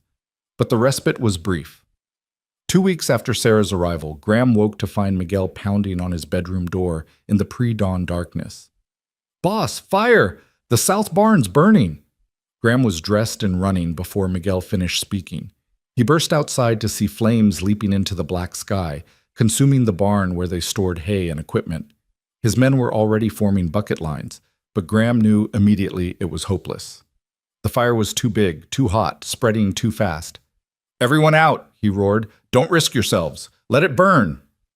They stood in a ragged line and watched 3 years of stored hay and thousands of dollars in equipment turn to ash. As dawn broke, revealing the full extent of the destruction, Miguel approached Graham with something clutched in his hand. "Found this near where the fire started." He held up a lantern, its glass cracked, the smell of kerosene still strong. "Doesn't belong to any of our men. Someone set this, boss." Graham took the lantern, rage and exhaustion making his hand shake. Vellum. It had to be. Another escalation, another message. Defy me and watch everything you've built burn. From the house, Graham could see Elena standing on the porch, wrapped in a shawl, her face pale in the growing light. She'd seen the fire, knew what it meant. Their eyes met across the distance, and Graham saw his own desperation reflected back at him. They were losing. Slowly but surely, Vellum was destroying everything Graham had worked for. The water situation remained precarious despite their guards. The town had turned cold and hostile, refusing to serve Elena or the children in stores, crossing the street to avoid them. Now this fire, this blatant act of arson, how much more could they endure? How much more could he ask Elena and the children to endure? That afternoon, while his men cleaned up the debris, Graham sat in his study and stared at the ledgers spread before him. The financial damage from the fire was significant, but not crippling. He could rebuild the barn, replace the equipment, but money couldn't fix the larger problem. Vellum had them in a vice, and he was steadily tightening his grip. A knock at the door interrupted his dark thoughts. Elena entered without waiting for permission, closing the door behind her with quiet determination. "We need to talk," she said. "Elena, if this is about leaving, it's about staying." She moved to his desk, placing her hands flat on its surface. "And it's about ending this, permanently." Graham looked up at her, seeing something new in her expression. Not fear, not defeat, something harder and more dangerous. "I'm listening." "Vellum wants to break us through isolation and economic pressure. He's betting we'll crack before he does." Elena's voice was steady. "But there's one thing he hasn't counted on." "What's that?" "That I'm done being a victim, that I'm ready to fight dirty." She leaned forward. "You said newspapers love a scandal. Let's give them one they can't ignore." Over the next hour, Elena laid out a plan so audacious it took Graham's breath away. She'd been talking to more women, not just in Sweetwater but in neighboring towns. Vellum's reach was wide, and everywhere he went, he left a trail of intimidated widows and desperate families. Elena had found 5 women willing to testify publicly about his debt collection practices, his coercion, his threats. "We go to the journalist," Elena said. "Tell him everything. My story, their stories. Make it too big to ignore. The territorial governor will have to investigate. Vellum will destroy you for this. Your reputation?" "My reputation?" Elena laughed bitterly. "Graham, I'm already ruined in this town's eyes. Living with you unwed, keeping my children from school, being a poor widow with debts. I've got nothing left to lose except my dignity, and I'm willing to sacrifice that if it stops him from hurting anyone else." Graham stared at this woman who'd arrived on his doorstep 3 weeks ago barely alive, and saw not a victim, but a warrior. "You're sure about this?" "I've never been more sure of anything." Her eyes blazed. "He took everything from me once. I won't let him do it again, and I won't let him take you or this ranch or anything else. It ends now." Graham stood and moved around the desk, taking Elena's hands in his. "If we do this, there's no going back. Vellum will come at us with everything he has. It could get dangerous." "I know. The children will be safer in a world where men like Vellum can't operate with impunity." Elena's grip tightened. "I'm doing this for them, so they grow up knowing their mother fought back, so they never think they have to accept being victims." Graham looked at her, really looked at her, and felt something shift in his chest. This wasn't just about protection anymore. This wasn't charity or obligation or even friendship. This was something deeper, something that terrified and exhilarated him in equal measure. "Then we fight," he said quietly. "Together. All the way." Elena's smile was fierce and beautiful. together. But before they could put their plan into action, fate dealt another devastating blow. It came 3 nights later, in the dark hours between midnight and dawn when the world was at its most vulnerable. Graham woke to screaming. He was running before he was fully conscious, his heart hammering as he recognized the source. Elena, her voice raw with terror, crying out from the room where she slept with baby Ruth. He burst through the door to find her standing over Ruth's cradle, the lamp shaking in her hand, her face a mask of absolute horror. "She's not breathing," Elena gasped. "Graham, she's not breathing." Graham crossed the room in 2 strides and looked down at Ruth. The baby was limp, her lips tinged blue, her tiny chest motionless. No cry, no movement, nothing. Time seemed to stop. Then training kicked in, memories of helping birth calves, of reviving foals that came too early, of Miguel teaching him what to do when lungs forgot their purpose. Graham scooped Ruth up, supporting her head, and began the delicate work of stimulating her breathing, gentle taps on her back, clearing her airway, breathing softly into her nose and mouth. "Come on, baby girl," he murmured. "Come on, breathe." Nothing. Behind him, Elena's sobs were quiet and desperate. Lydia and the twins had appeared in the doorway, their faces white with fear. Sarah stood behind them, one hand over her mouth. Graham kept working, refusing to give up, refusing to let this child die in his arms. Not after everything, not when they'd come so far. "Breathe," he commanded, as if the baby could hear him and obey. "Breathe, Ruth. Come on." A shudder ran through the tiny body. Then a gasp, wet and ragged, but unmistakably a breath. Ruth's eyes flew open, and she began to wail, the most beautiful sound Graham had ever heard. Elena collapsed, her knees buckling. Graham caught her with one arm, while cradling Ruth with the other, holding both of them as Elena sobbed with relief and Ruth's cries filled the room. "She's breathing," Elena kept repeating. "She's breathing. Oh God, she's breathing." The crisis passed, but it left them all shaken. Doc Matthews came at first light and examined Ruth thoroughly, his expression grave. "She's got a weak respiratory system," he said finally. "Could be congenital, could be from the malnutrition early in her life. Either way, it makes her vulnerable. This could happen again." "What do we do?" Elena's voice was barely a whisper. "Watch her closely. Keep her warm. If she shows any signs of distress, bluish color, labored breathing, listlessness, you act immediately." Doc Matthews looked at Graham. "You did good work tonight. Another few minutes and—" He didn't finish the sentence. After the doctor left, Graham found Elena in Ruth's room, sitting beside the cradle, watching her daughter sleep. She didn't look up at his entrance. "I almost lost her," she said quietly. "After everything, the hunger, the storm, the journey here, I almost lost her to something I couldn't fight or fix." Graham sat beside her, close enough that their shoulders touched. "But you didn't lose her. She's here. She's breathing. She's alive." "Because of you." Elena turned to him, her eyes red-rimmed but fierce. "You saved her life, Graham. You brought her back." "I just did what needed doing." "No." Elena's hand found his. "You did what love does. You fought for her. You refused to give up. You—" Her voice broke. "You're not just protecting us anymore. You're part of us. Part of this family." The word hung in the air between them, heavy with meaning. Family. Not employer and housekeeper. Not benefactor and charity case. Family. Graham looked at their joined hands, at Ruth sleeping peacefully in her cradle, at the woman beside him who'd become so much more than he'd ever anticipated. He thought about the twins learning their letters downstairs, about Lydia devouring books in the library, about Sarah teaching lessons at the kitchen table, about Miguel and the ranch hands who'd become protective of these 5 people who'd stumbled into their lives. Family. Maybe that's what they'd been building all along, without realizing it. "Elena," he said quietly, "there's something I need to tell you." She looked at him, waiting. "When Vellum came to my office, he said I'd gotten attached, that caring about you was my weakness." Graham's voice was rough. "He was right. I do care. More than I should. More than is probably wise given our situation. I care about you and your children more than I've cared about anything since Sarah died." Elena's breath caught. I'm not saying this to pressure you or make things complicated, Graham continued quickly.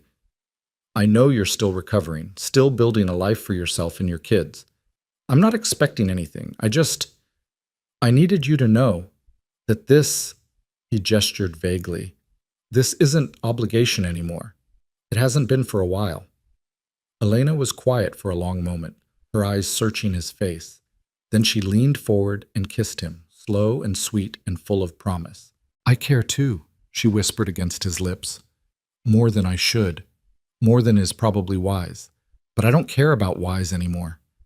I just care about true. And this?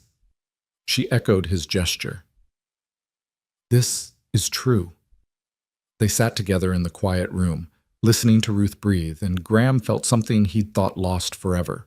Hope for a future that might include happiness. But the world, as always, had other plans. The next morning brought news that turned that fragile hope into ashes. Horace Vellum had filed a formal petition with the county court, claiming that Elena was an unfit mother living in morally questionable circumstances. He was demanding custody of all 4 children, citing his position as her creditor and his concern for their welfare. The fight Graham and Elena had been preparing for had just become a war for everything that mattered, and they had exactly 2 weeks before the custody hearing that could tear their newfound family apart. The custody petition landed like a bomb in the middle of their lives, scattering everything they'd carefully built into jagged pieces. Elena read the document with shaking hands, her face growing paler with each word. When she finished, she set it down on the kitchen table with such careful precision that Graham knew she was holding herself together by sheer force of will. He wants to take them. Her voice was flat, emotionless, in the way of someone too shocked to fully process what was happening. All of them. He's claiming I'm morally unfit because I'm living here with you. He's saying the children are being raised in a house of sin. Graham picked up the petition, his jaw tightening as he read Vellum's carefully crafted arguments. It was brilliant in its cruelty, taking the town's existing prejudices and codifying them into legal language. An unmarried woman living with an unmarried man, children removed from proper schooling, exposure to questionable moral influences. Each point designed to paint Elena as a negligent mother who'd chosen her own comfort over her children's welfare. This is insane, Sarah said from the doorway, where she'd been listening. Elena's a wonderful mother. Anyone with eyes can see that. Anyone with eyes and a conscience, Graham corrected grimly. But this isn't about truth. This is about Vellum using the law as a weapon. And he knows exactly how to do it. Elena's hands twisted in her apron. What if he wins, Graham? What if he actually takes them? The raw terror in her voice made Graham's chest ache. He moved around the table and gripped her shoulders, forcing her to look at him. He won't. We won't let him. How do we stop this? He has the law on his side. He has money, influence, respectability. What do we have? The truth. Graham's voice was hard. And we're going to make sure everyone hears it. The next 2 weeks became a desperate race against time. Graham hired the best lawyer he could find, Marcus Webb from Austin, a man with a reputation for taking on powerful opponents and winning. Webb arrived 3 days after the petition was filed, a thin man in his 50s with sharp eyes and sharper instincts. This is bad, he said after reviewing the case. I won't lie to you. Vellum's positioned himself well. In the eyes of the law, unmarried men and women living together is scandalous regardless of the actual circumstances. Add in his claim as creditor with a vested interest in the family's welfare, and you've got a case that could go either way. So what do we do? Graham asked. Webb leaned back in his chair, steepling his fingers. We attack his credibility. If we can prove that Vellum's motivations are vindictive rather than concerned, if we can show a pattern of harassment and abuse, the judge might see through his righteous pretense. Mrs. Ward, you mentioned other women he's threatened? Elena nodded. 5 that I know of personally. More if we keep digging. Get them to testify. I need statements, affidavits, anything that shows Vellum uses debt as a tool of coercion. We need to paint him as the predator he is, not the concerned citizen he's pretending to be. Webb turned to Graham. And you, your reputation matters here. We need character witnesses. People who can testify to your integrity, your standing in the community. Can you get them? Graham thought of his ranch hands, his business associates, the few friends he'd maintained over the years. I can try. Try hard. Because right now, public opinion is probably running against you. Changing that narrative is crucial. The work began immediately. Elena reached out to the women she'd been quietly networking with, asking them to put their stories on paper. It was harder than expected. Most were terrified of Vellum's retribution, afraid of what speaking out might cost them. But slowly, painfully, Elena's persistence paid off. First one woman agreed, then another. Each story was a variation on the same theme: debt, desperation, and Vellum's calculated exploitation of both. Meanwhile, Graham worked on his own testimony. Miguel stood by him without hesitation, as did Doc Matthews once he heard the full story. More surprising was Harold Thompson from the general store, who admitted that Vellum had been pressuring him to refuse service to Elena and the children. I never liked it, Harold said gruffly. Felt wrong, punishing kids for adult business. If you need me to say so in court, I will. Others followed. Not many, but enough. The blacksmith, the livery owner, even old Mrs. Chen, who ran the boarding house and had her own stories about Vellum's strong-arm tactics. A picture began to emerge of a man who wielded power through fear and intimidation, who saw people as assets to be controlled rather than humans deserving of dignity. But while they built their case, life at the ranch grew increasingly tense. The children knew something was wrong despite everyone's attempts to shield them. Lydia, sharp as ever, had overheard enough to piece together the situation. Mr. Vellum wants to take us away, doesn't he? She asked Graham one evening as they sat on the porch watching the sunset. Her voice was small but steady. Graham considered lying, softening the truth. But Lydia deserved better than comfortable fiction. He's trying, but we're fighting it. What if he wins? He won't. But what if he does? Lydia turned to him, her young face creased with worry far beyond her years. Where would we go? Would we stay together? The question hit Graham like a fist to the gut. He hadn't thought about that, about what would happen if Vellum actually succeeded. Would he separate the children, send them to different homes, use them as leverage to finally force Elena into submission? Lydia, Graham chose his words carefully, I promise you with everything I am that I will not let that man take you or your brothers or your sister. Not now, not ever. Do you understand me?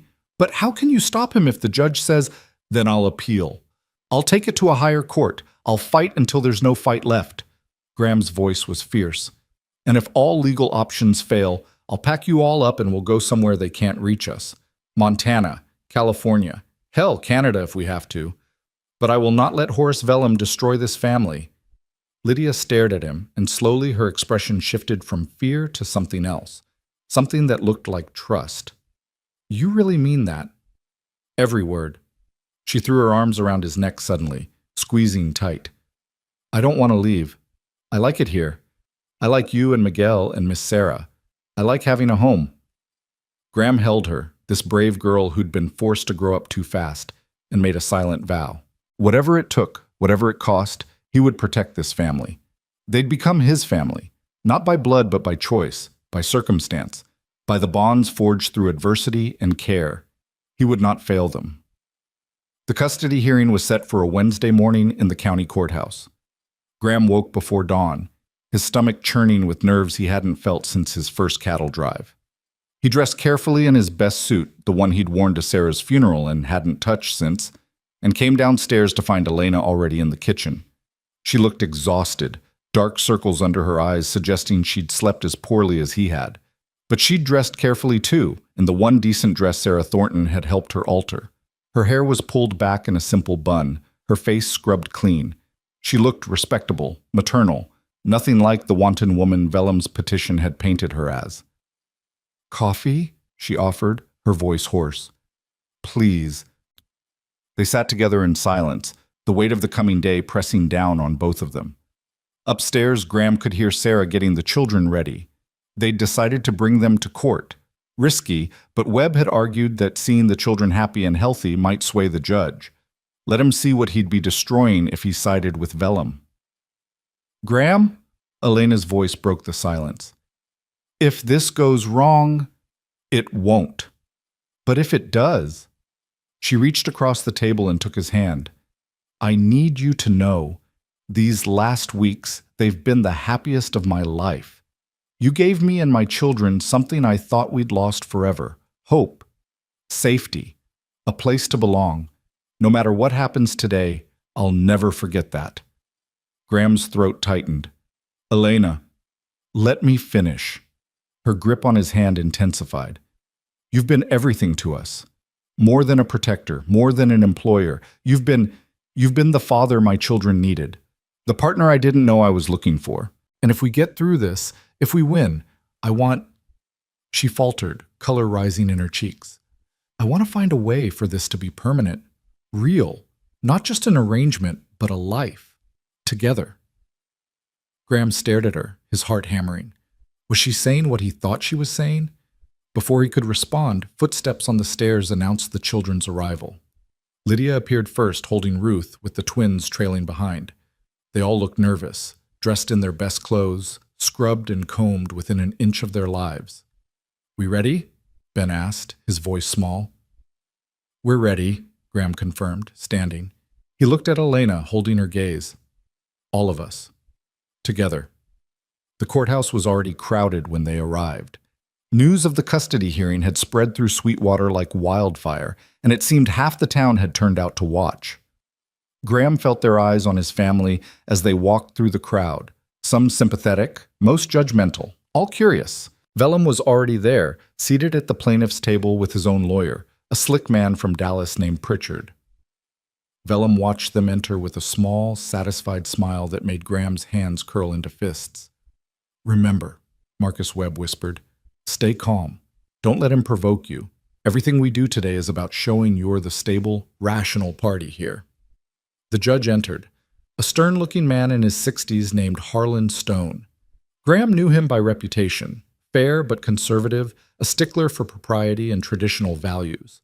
Not ideal for their case, but it could have been worse.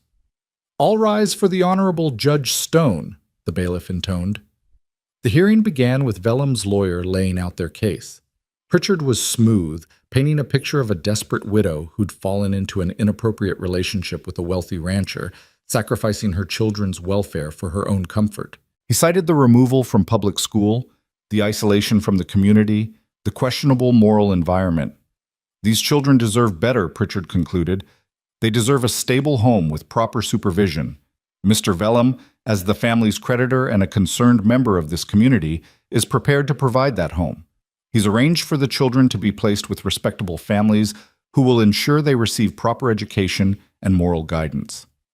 Elena's hand found Graham's under the table, squeezing so hard it hurt. Separate families.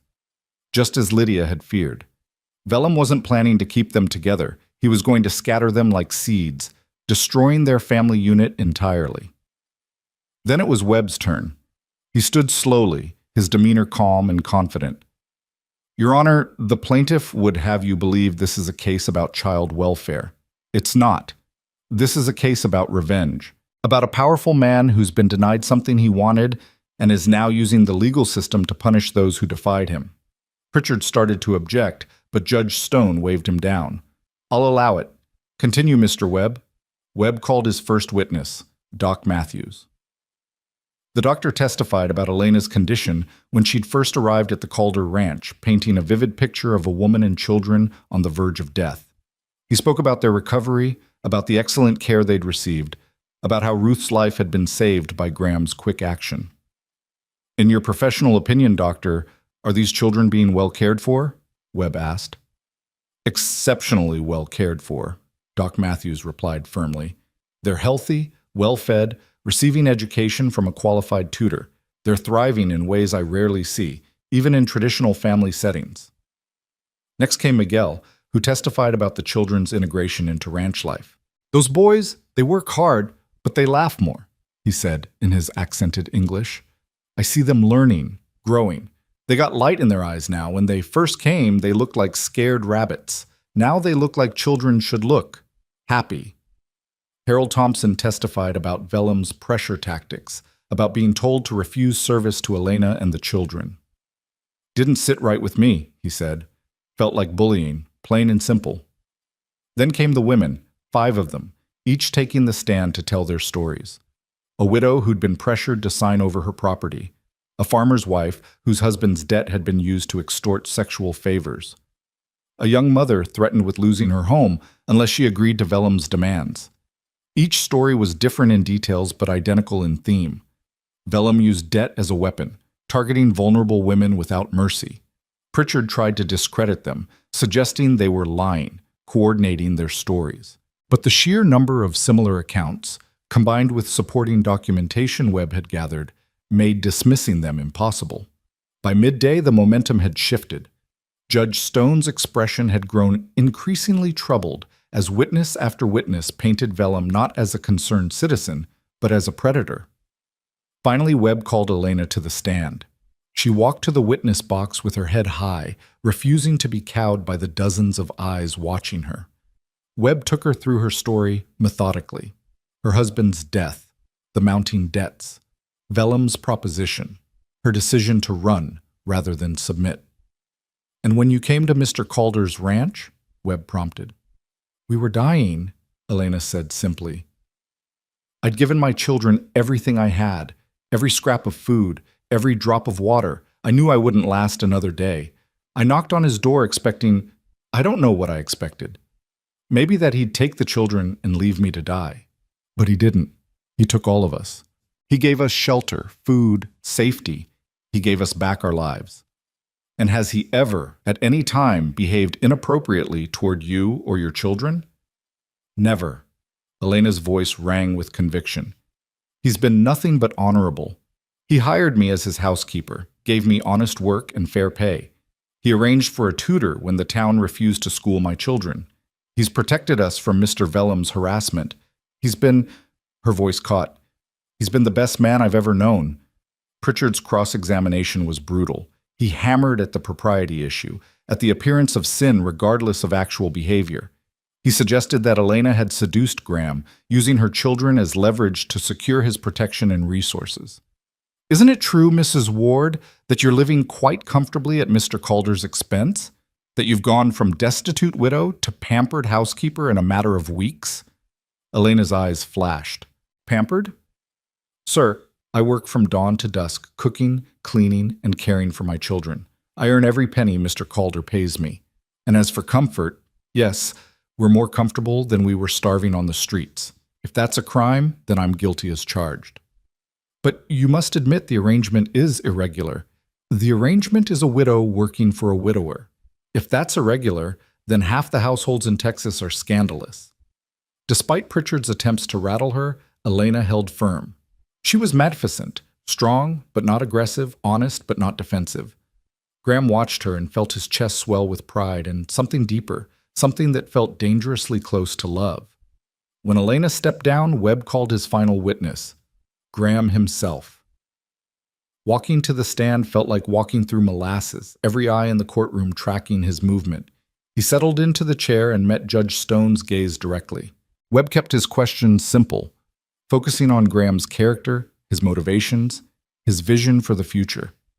Why had he taken the family in? What were his intentions toward Elena? How did he envision their living arrangement continuing? "I took them in because it was the right thing to do," Graham said. "Because I remembered what it was like to be hungry and scared and certain the world had forgotten you existed. Because I had the means to help and couldn't live with myself if I didn't." "And your intentions toward Mrs. Ward?" Graham's eyes found Elena in the courtroom. She was watching him with an expression he couldn't quite read, hope and fear and something else, something that made his heart race. "Honorable," he said finally. "My intentions are entirely honorable." Pritchard's cross-examination was predictable. Insinuations about impropriety, questions about whether Graham expected Elena's gratitude to manifest in physical ways, suggestions that he was using his wealth and position to essentially purchase a ready-made family. "Mr. Calder, isn't it true that you've been lonely since your wife's death? That you see Mrs. Ward and her children as replacements for the family you lost?" The question hit closer to home than Graham wanted to admit. He was quiet for a moment, choosing his words carefully. "I have been lonely. And yes, Having Elena and her children in my home has made it feel less empty, but they're not replacements. They're their own people with their own value. I don't want them because they fill a void. I want them because they're worth wanting, because they've made my life better in ways I didn't know I needed. And yet, you maintain this is purely an employer-employee relationship? Graham met Pritchard's smug expression without flinching. It started that way. Whether it remains that way is between Mrs. Ward and myself, and nobody else's business. Judge Stone rapped his gavel. Mr. Pritchard, unless you have relevant questions about the children's welfare, move on. No further questions, Your Honor. The hearing concluded with closing arguments. Pritchard hammered home the impropriety angle, arguing that regardless of actual behavior, the children were being raised in an environment that defied social norms and moral standards. Webb countered by pointing out that social norms had nearly killed these children, that moral standards meant nothing if they resulted in dead babies and traumatized families. Your Honor, Webb concluded, this case is simple. On one side, you have a mother who's fought like hell to keep her children alive, and a man who's provided them safety and stability. On the other, you have a vindictive creditor using the law as a weapon to punish those who defied him. The choice should be obvious. Judge Stone called a recess to consider his ruling. The wait was agonizing, 2 hours that felt like 2 years. Graham sat with Elena and the children in an anteroom, everyone too nervous to speak much. Lydia held Ruth while the twins pressed close to their mother. Sarah sat with them, quietly supportive. Finally, they were called back. The courtroom had filled even more. Word must have spread that a ruling was imminent. Graham took his seat at the defense table, Elena beside him, and tried to prepare himself for whatever was coming. Judge Stone entered, his expression unreadable. He settled into his chair and shuffled papers for a moment that stretched into eternity. Then he looked up. This has been one of the more unusual cases I've presided over, he began. The law on such matters is complex, balancing parental rights against child welfare, social standards against individual circumstances. I've listened carefully to all testimony and reviewed all evidence presented. Graham felt Elena's hand find his under the table. Mr. Vellum's concerns about propriety are not without merit, Judge Stone continued, and Graham's heart sank. The living arrangement described does defy conventional standards. However, propriety must be weighed against practical reality. These children were literally dying when they came to Mr. Calder's ranch. By all accounts, they're now thriving.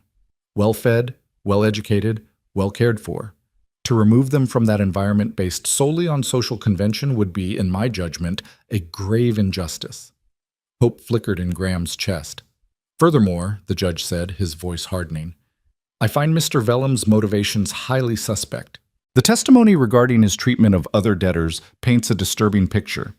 While I cannot make criminal judgments in this civil proceeding, I strongly encourage the county prosecutor to investigate these allegations further. Vellum's face had gone purple with rage.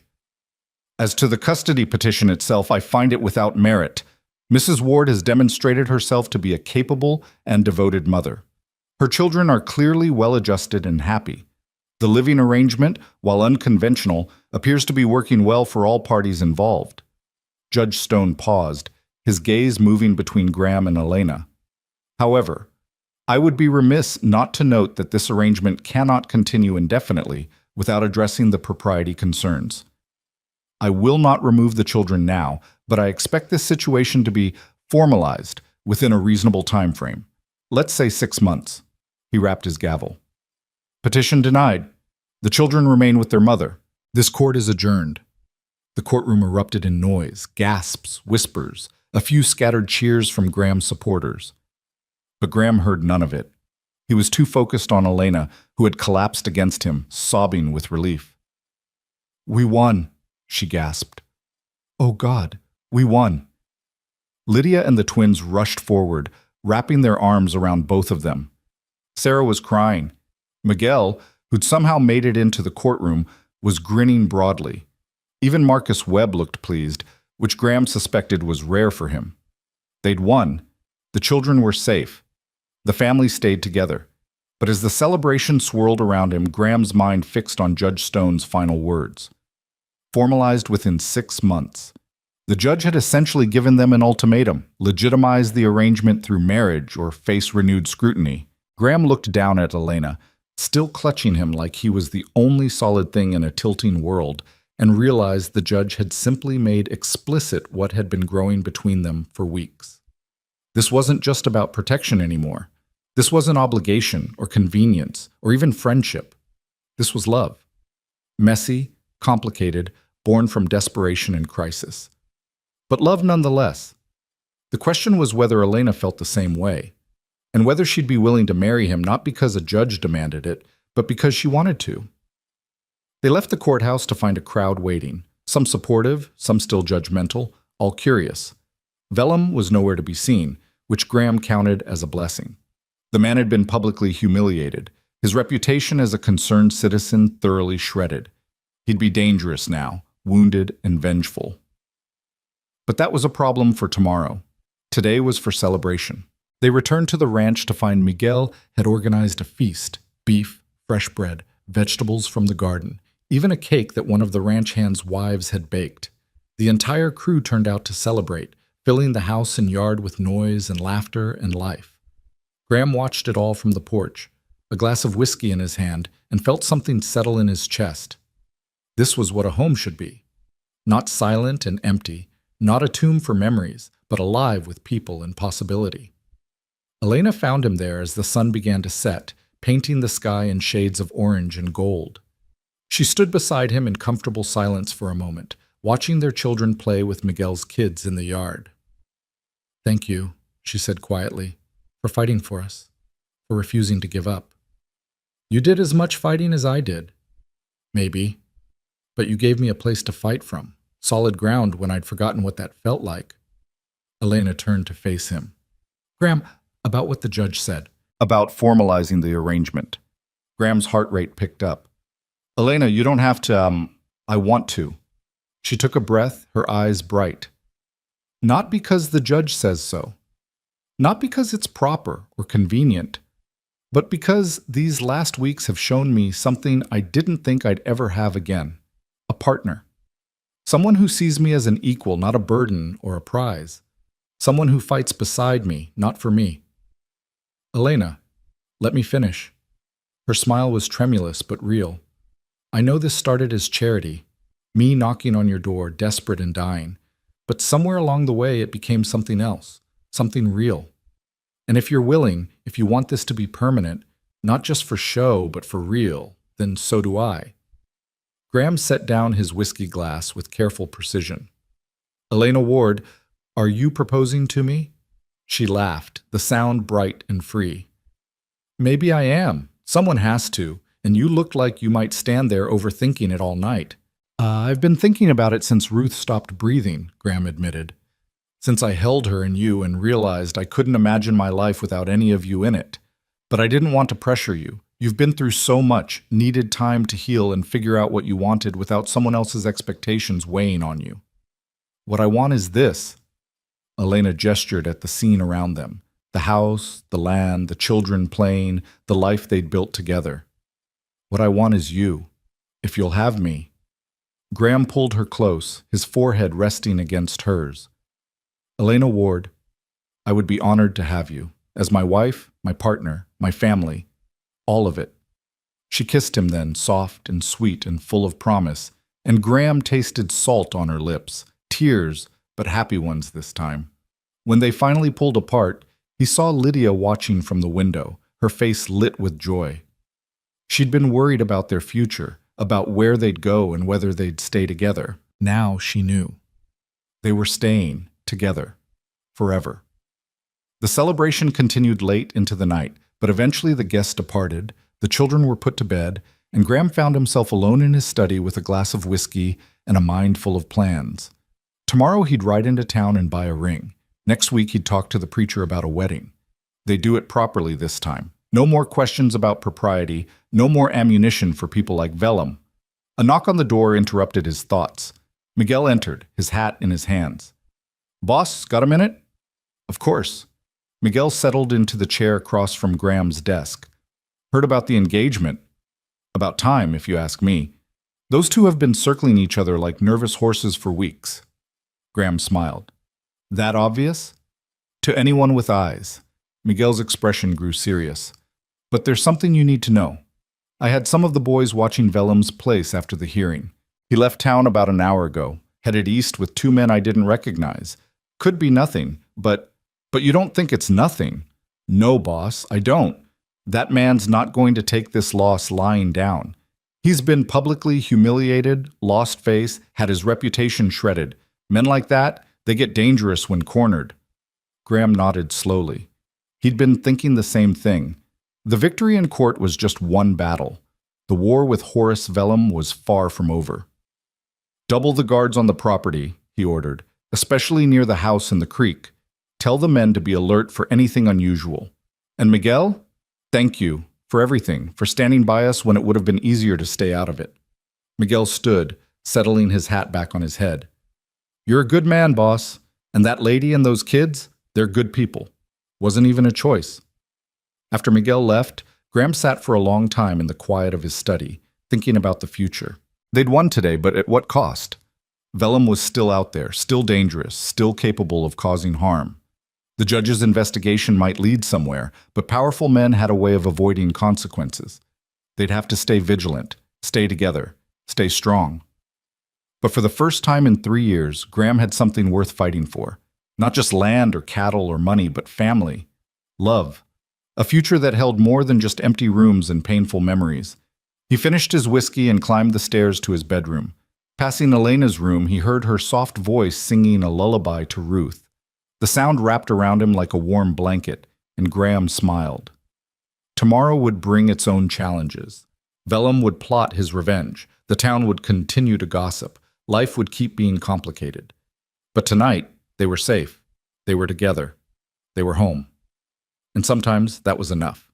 Graham woke the next morning to find frost covering the windows. Unusual for early autumn in Texas, but the weather had turned sharp and cold overnight. He dressed quickly and went downstairs, already making mental notes about preparing for an early winter. The cattle would need extra feed.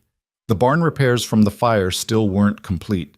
There was always work to be done on a ranch, crisis or no crisis. But when he reached the kitchen, he found Elena already there, working on breakfast with a lightness in her movements he hadn't seen before.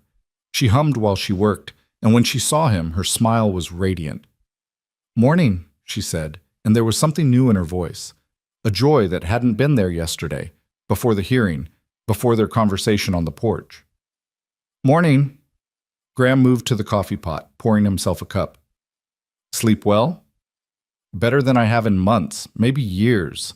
Elena cracked eggs into a pan, the sizzle filling the kitchen with comfortable domestic sounds. "I kept waking up thinking yesterday was a dream, that I'd open my eyes and we'd be back in that boarding house, or worse. But then I'd hear Ruth breathing beside me or the house settling around us, and I'd remember, this is real. We're really safe." Graham came up behind her, wrapping his arms around her waist and resting his chin on her shoulder. The gesture felt natural now, right in a way nothing had felt right in years. "It's real. All of it." They stood like that for a moment, just breathing together, before the sound of small feet on the stairs announced the children's arrival. Graham stepped back, and Elena shot him a smile that promised more moments like this in the future. Quiet, intimate, theirs. Breakfast was chaotic in the best way. The twins argued over who got more bacon while Lydia tried to maintain order like a miniature adult. Ruth gurgled contentedly in her basket, waving tiny fists at nothing in particular.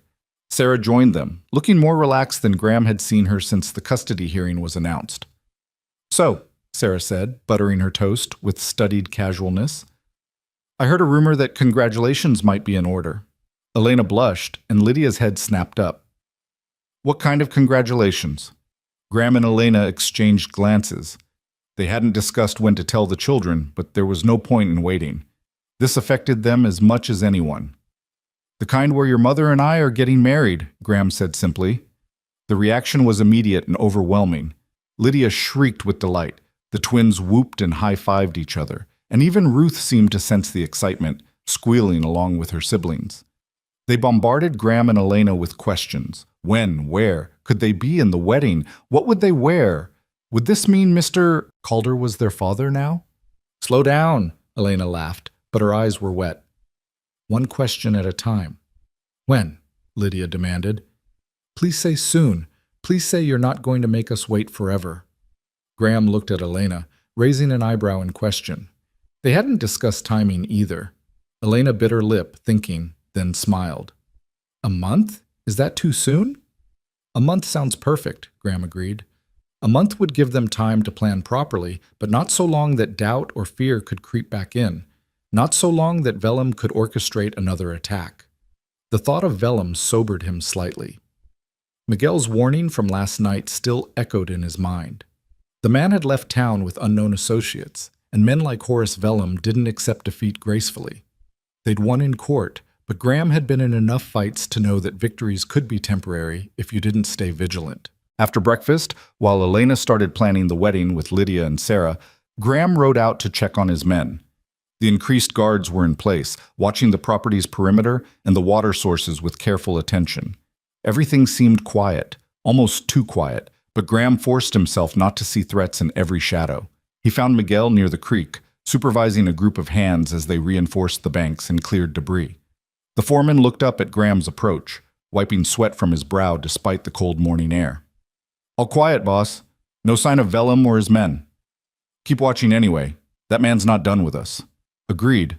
Miguel paused, then grinned. Heard you're getting married. About damn time. Seems to be the consensus. Graham dismounted, walking along the creek bank. The water flowed clear and strong, life-giving and essential. It was what Vellum had tried to take from him, and Graham had fought back. But was fighting enough? How long could they live under the constant threat of retaliation? As if summoning trouble by thinking about it, one of the younger hands came galloping up, his horse lathered and his face tight with urgency. Mr. Calder! Miguel! You need to see this! They followed him to the eastern boundary of Graham's property, where the land transitioned from grassland to scrub brush. There, hammered into the ground, was a surveyor's stake with fresh markings, and beyond it, more stakes, creating a line that cut directly across what had been Graham's grazing land for years. What the hell is this? Graham demanded, dismounting to examine the stakes more closely. Found them this morning, the young hand said. Looks like someone's been out here surveying, drawing new property lines. Miguel's jaw tightened. Vellum. Has to be. Graham pulled up one of the stakes, examining the markings. They were official-looking, complete with county seal impressions. He's claiming this land isn't mine, trying to redraw boundaries to cut into my property. Can he do that? Not legally. My property lines are documented going back 30 years, but he can make it complicated. File disputes, tie me up in court, cause enough confusion that other ranchers start wondering if their boundaries are secure. Graham looked at the line of stakes stretching across his land and felt rage building. This is how he retaliates. Can't win in custody court, so he goes after my livelihood instead. They spent the rest of the morning pulling up stakes and documenting their locations. Graham sent one of his men to town to fetch his property deeds and survey records from the bank. If Vellum wanted a legal fight over boundaries, Graham would give him one, but this time with ironclad documentation. He returned to the house that afternoon to find a different kind of commotion. A wagon was parked in front, and Elena was standing on the porch arguing with a portly man in an expensive suit. Sarah stood beside her, arms crossed, looking ready to physically eject the visitor if necessary. "What's going on?" Graham asked, dismounting. The man turned, his expression oozing false friendliness. "Mr. Calder, perfect timing. I'm Chester Willoughby, county tax assessor. I'm here to conduct a routine inspection of your property." Routine. Graham's voice was flat. "I had my property assessed 6 months ago." "Yes, well, there have been some questions raised about potential improvements and changes to the property that might affect your tax liability. New structures, additional residents, that sort of thing." Willoughby smiled unctuously. "I'm sure it's all in order, but we need to verify for the county records." Elena caught Graham's eye, her expression saying clearly, "This is Vellum's doing." "You have paperwork authorizing this inspection?" Graham asked. Graham, Of course, of course." Willoughby produced documents from his case, waving them vaguely. "All proper and legal. Now, if you'll just show me around, No. Graham's voice was hard. You can come back with the sheriff present and my lawyer. If this is a legitimate county inspection, you won't mind witnesses. Willoughby's smile slipped. Mr. Calder, I'm trying to be reasonable. So am I. You show up unannounced, claiming routine business that's anything but routine, and expect me to just let you wander my property? No. You want to inspect, we do it properly, with documentation and oversight. I could cite you for obstruction. Go ahead. Graham crossed his arms. But you'll have a hell of a time explaining to a judge why you needed immediate access without proper notice. Now get off my property before I have you removed for trespassing. Willoughby sputtered protests, but eventually climbed back into his wagon and left, throwing dark looks over his shoulder. As soon as he was gone, Elena sagged against the porch railing. How many more attacks? She asked quietly. Property lines, tax assessments. What's next? Whatever he can think of. Graham climbed the steps and took her hands. Vellum's trying to overwhelm us. Death by 1,000 cuts. Make us too tired and broke to keep fighting. Is it working? Graham looked at her, this woman who'd survived so much, who'd fought so hard for her children, who stood beside him now ready to face whatever came next. Not even close. He can throw everything he has at us. We'll still be standing. But that night, lying in bed and staring at the ceiling, Graham had to admit to himself that he was worried. Vellum's attacks were escalating and diversifying. Property disputes, tax harassment. What would come next? Health inspections? Banking pressure? There were dozens of ways a powerful, vindictive man could make life difficult. The answer came 3 days later, and it was worse than Graham had imagined. He was in town picking up supplies when Sheriff Cooper approached, his expression grim. Graham, need to talk to you, officially. Graham's stomach dropped. What's happened? There's been an accusation against you. Cooper wouldn't meet his eyes. Woman named Martha Henley claims that you made unwanted advances toward her. Says it happened 2 weeks ago when she came to your ranch selling preserves. For a moment, Graham couldn't process the words. Then understanding hit like a physical blow. That's a lie. Martha Henley has never been to my ranch. I've never even spoken to the woman. I believe you, but she's filed a formal complaint and I have to investigate. You understand? Cooper finally looked at him, and Graham saw sympathy there. This has vellum written all over it. He's paying her to make accusations, trying to destroy your reputation. Can he do that? Just pay someone to lie? If he's careful, yeah. And if it's your word against hers, things get complicated. Cooper shifted uncomfortably. There's more. 2 other women have come forward with similar claims. Different dates, different circumstances, but all saying you behaved inappropriately. Graham felt the world tilting. This was brilliant in its viciousness. Vellum couldn't prove Graham was actually immoral, so he'd manufacture evidence. Pay women to lie, create a pattern of accusations that would destroy Graham's character, even if none of it could be proven in court. This is insane. Tom, you know me. I would never... I know. But my knowing doesn't matter if half the town starts believing these stories. Cooper looked miserable. I have to follow procedure. Interview witnesses, document statements, and Graham? This is going to get ugly. Real ugly. I'm sorry. Graham left the sheriff's office feeling like he'd been gut-punched. He sat in his wagon for a long moment, trying to think through the implications. False accusations. Multiple women willing to lie for money. Even if he was eventually cleared, the damage would be done. Elena would be seen as a fool for marrying a man accused of such things. The children would hear whispers. The ranch would suffer as business associates distance themselves. Vellum had found his perfect weapon. Graham drove home slowly, dreading the conversation he'd have to have with Elena. How did you tell the woman you loved that you'd been accused of the very things she'd fled from in other men? How did you ask her to trust you when the world was screaming that you were untrustworthy? He found her in the garden with Ruth, enjoying the autumn sunshine while the baby played on a blanket. Elena looked up at his approach, and her smile faded immediately. What's wrong? Graham told her everything. With each word, he watched Elena's face grow paler, her expression more distressed. When he finished, she was silent for a long moment, staring down at Ruth. Do you believe the accusations? Graham asked quietly. He needed to hear her say it. Elena's head snapped up. Of course not, Graham. I know you. I've seen how you are with people, with me, with my children. You're not capable of what they're claiming. Others won't be so certain. There will be talk. Worse than before. They'll say I'm exactly the kind of man who'd take advantage of desperate women. He swallowed hard. They'll say you were foolish to trust me, that you're putting your children at risk. Let them say it. Elena's voice was fierce. I don't care what they think. I know the truth. Elena, this could destroy us. Destroy everything we've built. Then we'll build it again. Somewhere else if we have to. She stood, crossing to him and gripping his arms. Graham called her. Listen to me. I've been broken before. I've lost everything and survived. What I won't survive is losing you because we were too afraid to fight. Vellum wants us scared and separated. He wants us to give up. I refuse. Graham pulled her close, holding her like she might disappear. I don't know how to fight this. How do you prove you didn't do something? How do you fight lies? The same way we fought the custody case. With truth. With witnesses. With people who know your character and will testify to it. Elena pulled back, her eyes blazing. And if that doesn't work, we do what you said before. We leave. Go somewhere he can't reach us. Start over. But we do it together. Over the next week, the accusations spread through Sweetwater like wildfire. Graham watched his reputation crumble in real time.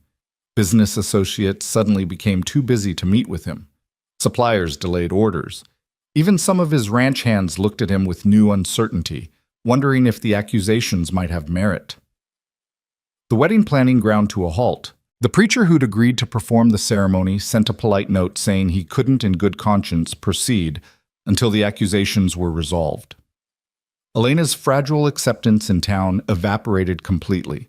Stores that had grudgingly served her now refused outright, and she received threatening letters telling her to leave Sweetwater before something bad happened to her or her children. Through it all, Marcus Webb worked tirelessly to build a defense. He interviewed Graham's staff, documented his whereabouts during the times of the alleged incidents, and investigated the accusers' backgrounds. What he found was damning. 2 of the 3 women had recently come into unexpected money, deposited into their bank accounts from an anonymous source. The 3rd woman, Martha Henley, had been seen meeting with one of Vellum's associates just days before making her accusation. It's circumstantial, Webb admitted, spreading papers across Graham's desk. But it's enough to establish reasonable doubt. The problem is, even if we can prove the accusations are false, the damage is done. Your reputation is shot.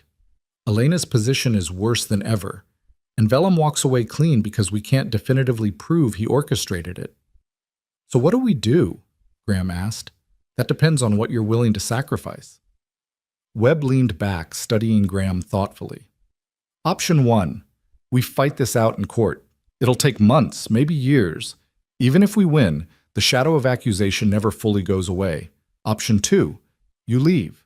Take Elena and the kids, sell the ranch, start somewhere fresh where Vellum's influence doesn't reach. Graham thought about the land he'd worked for years to build. The home that had been a tomb but was now alive with laughter and life. The crew of men who depended on him for their livelihoods. Walking away would mean abandoning all of it. But staying would mean subjecting Elena and the children to endless harassment and danger. There's a 3rd option, Elena said from the doorway. Neither man had heard her enter, but she stood there now with a determined expression that Graham recognized. We go on the offensive.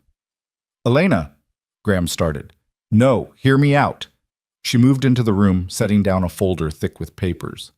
I've been doing research. Vellum's not just corrupt. He's gotten sloppy.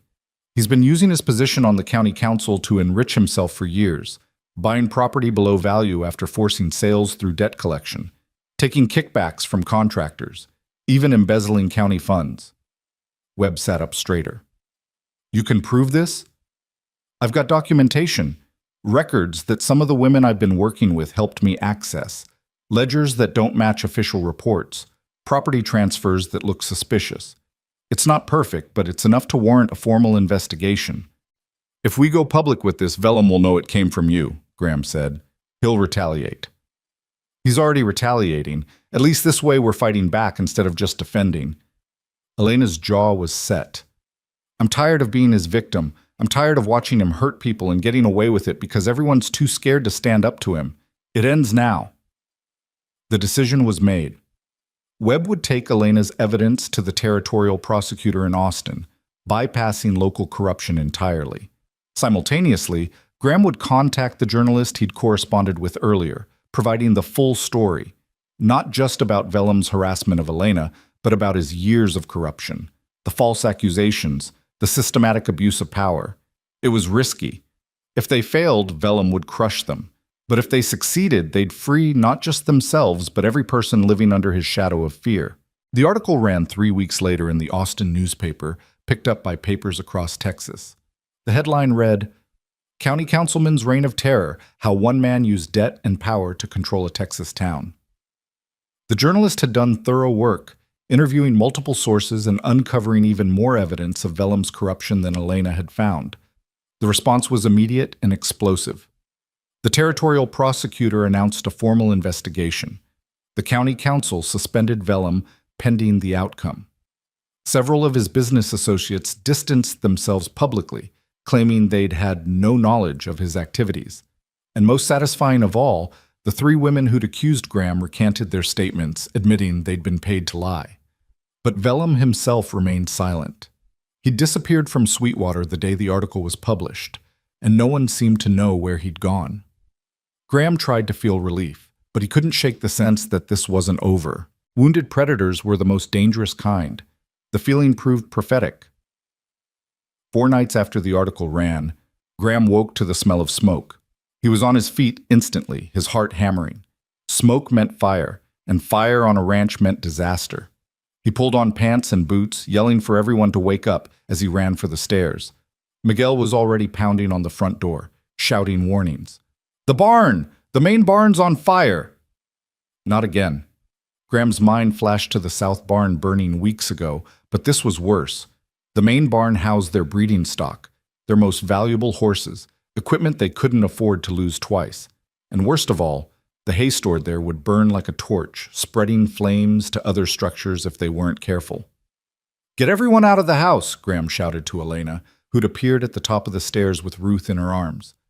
"Take the children to the bunkhouse. Miguel, round up every able body. We're not losing this barn." The next hours were chaos. Men formed bucket lines while others worked to evacuate panicked animals. The fire was worse than the last one, clearly set with accelerant in multiple locations. Graham worked alongside his crew, his lungs burning from smoke, his hands blistering from hot metal as they fought to save what they could. They were so focused on the barn that they almost didn't notice the second fire. It was one of the younger hands who saw it, pointing toward the house with a shout of alarm. Flames were licking up the back wall of the main house near the kitchen. Someone had set a second fire while everyone was distracted by the barn. Graham's blood turned to ice. The children. Elena had taken them to the bunkhouse, but had they made it safely? Or had Vellum's men intercepted them? He ran toward the house, Miguel at his heels, fear giving him speed he didn't know he possessed. The kitchen was engulfed, flames spreading rapidly through the old wood structure. But through the smoke, Graham could hear something, a child screaming. "Lydia!" he yelled. "Where are you?" "Upstairs!" Her voice was faint, terrified. "We couldn't get down. The stairs are blocked." How was that possible? Elena was supposed to have gotten them out. Unless she'd gone back in for something, or someone had prevented them from leaving.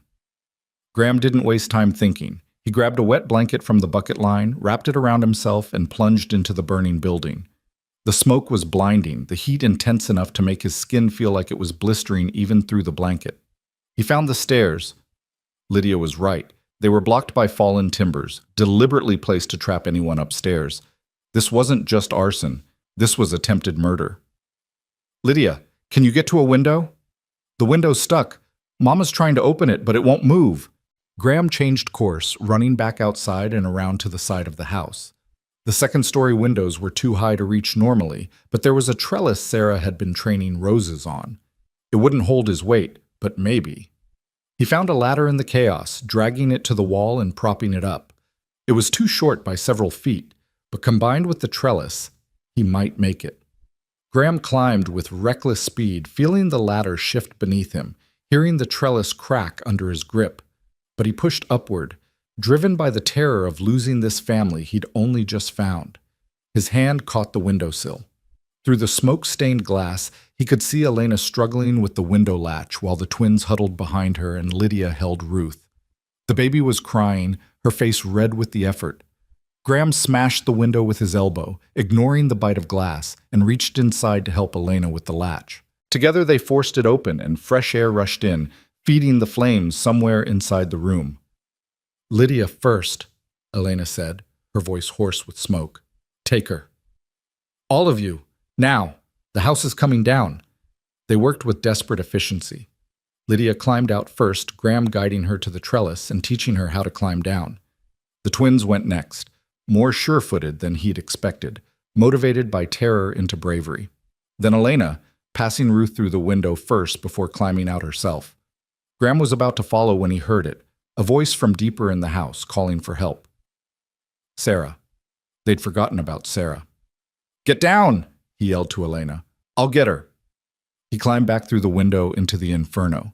The smoke was so thick now he could barely see, barely breathe.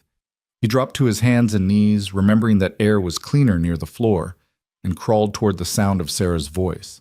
He found her in her bedroom, trapped behind a door that had warped from the heat and wouldn't open. Graham threw his shoulder against it once, twice, 3 times before the wood gave way. Sarah fell into his arms, coughing violently. "Can you walk?" "I think so." "Then we run. Now."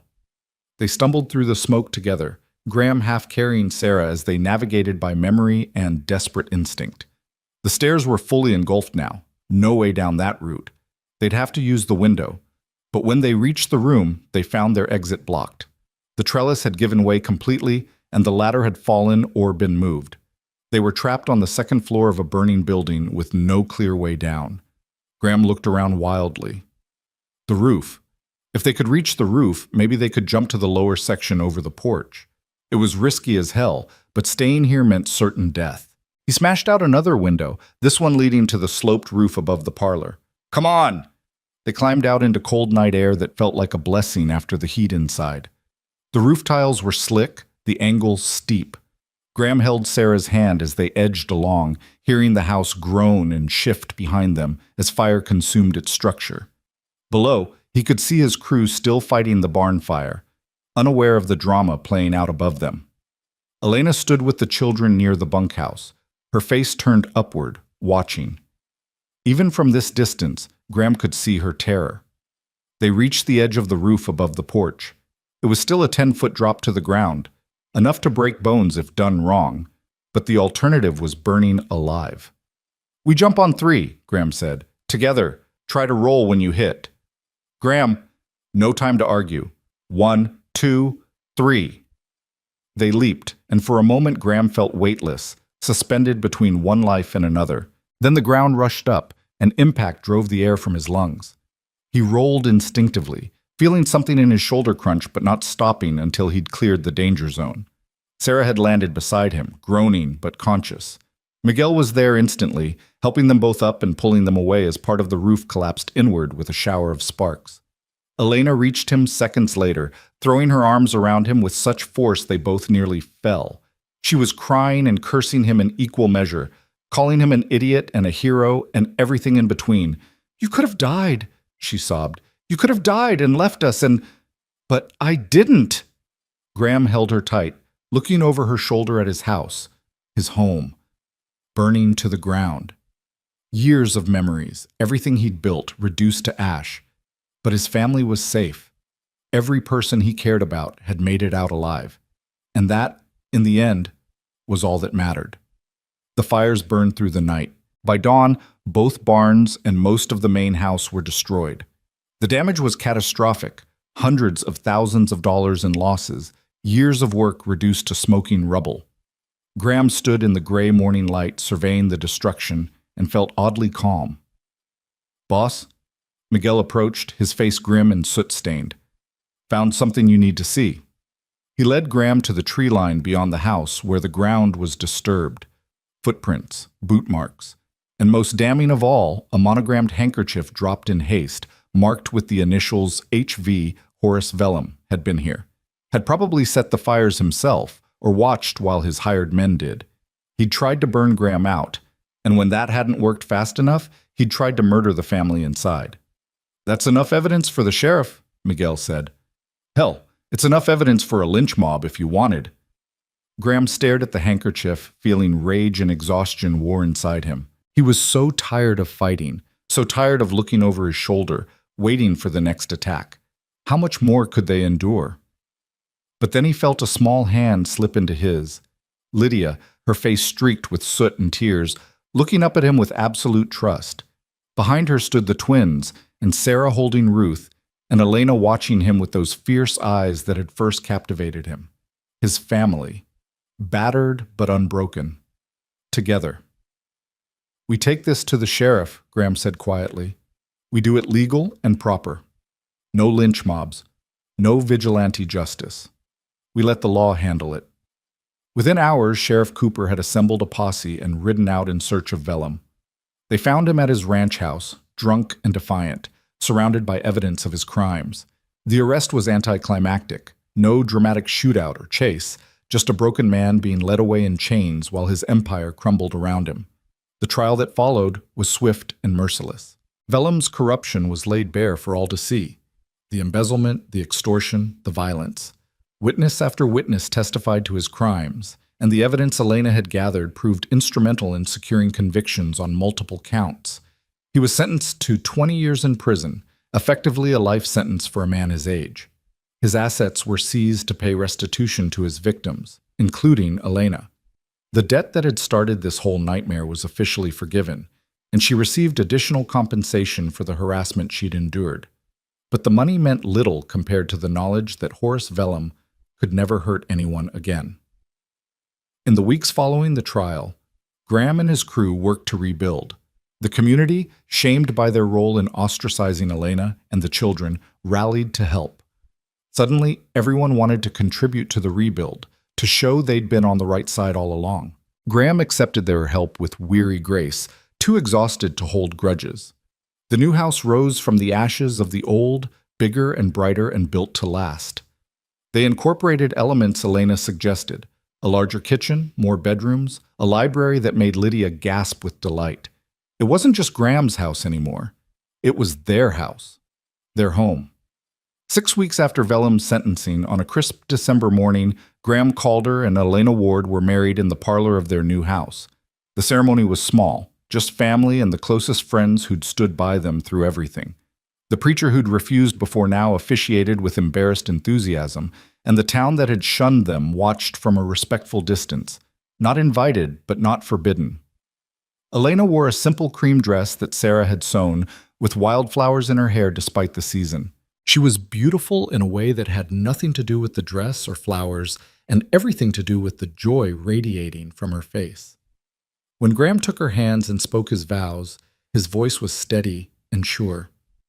"I promise to stand beside you, to fight for you, to build a life with you that's worthy of the courage you've shown. I promise to be a father to your children and a partner to you in good times and in hardship until my last breath." Elena's vows were equally simple and equally profound. "I promise to never stop fighting, to never stop believing, to love you with everything I am, and build a future with you that honors everything we've survived. You saved my life. Let me spend the rest of it showing you what that gift means." When they kissed, the small crowd erupted in applause. The twins whooped. Lydia cried happy tears. Ruth, held in Sarah's arms, seemed to understand that something important was happening and gurgled contentedly. The reception was joyful and chaotic, filled with music and laughter and food that seemed to appear from everywhere. Miguel made a toast that had everyone laughing and crying. Doc Matthews pronounced them the stubbornest pair he'd ever met and predicted they'd have a long, argumentative marriage full of life. As the sun set and guests began to depart, Graham found himself on the porch with Elena, watching their children play in the yard. The twins were teaching some ranch hands' kids how to rope fence posts. Lydia sat under a tree reading to a group of younger children who'd been captivated by her storytelling. Ruth slept peacefully in her basket, finally strong and healthy and safe. "We did it," Elena said softly. "We actually survived." "We did more than survive." Graham pulled her close. We won. Built something real. Something good. Elena tilted her face up to his. I never thought I'd have this. A home. A husband who sees me as an equal. Children who feel safe enough to be children again. It's more than I ever dreamed possible. Then we'll keep dreaming bigger. Graham kissed her forehead. Keep building. Keep fighting when we need to and resting when we can. Together. Together, Elena echoed. 6 months later, as spring turned the grasslands green and wildflowers painted the hills in riots of color, Elena stood in that same spot and felt the life growing inside her, a child that was hers and Graham's both, a symbol of everything they'd built together. She'd told him that morning, watching his face transform from surprise to wonder to pure joy. Another one? He'd said, then laughed. Guess we're going to need an even bigger table. Now, watching Lydia help the twins with their lessons while Ruth toddled after them on increasingly steady legs, Elena felt peace settle into her bones. The journey had been brutal, the cost had been high. But standing here on this land, in this home, with this family they'd fought so hard to protect, she knew every moment of hardship had been worth it. Graham emerged from the barn, saw her watching, and smiled. That rare, full smile he saved for moments when he was genuinely happy. He crossed the yard and wrapped his arms around her from behind, his hands coming to rest on her still flat stomach. Thinking? He asked. Remembering. That night I knocked on your door, so scared and desperate and certain we were all going to die. If someone had told me then that this was waiting for us, this life, this love, this family, I wouldn't have believed them. I wouldn't have believed it either. I was so lost, Elena. So empty. You didn't just save yourself by knocking on my door, you saved me too. She turned in his arms, looking up at the man who'd become her husband, her partner, her home. Then I guess we saved each other.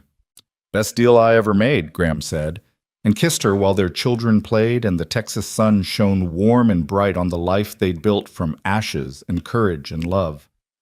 Years later, when their children and grandchildren asked them to tell the story of how they met, Graham and Elena would take turns recounting it. The storm, the desperate knock, the whispered plea, "Sir, please take my children." And Graham's response, the words that changed everything, "I'll take you too."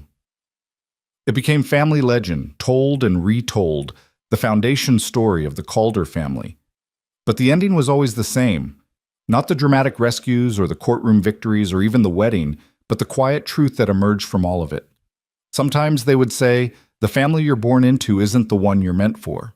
Sometimes you have to knock on a stranger's door in a storm and trust that the person who answers will see you not as a burden, but as a gift. Sometimes you have to be brave enough to say yes to people who need you, even when it's complicated and costly and might destroy everything you've built.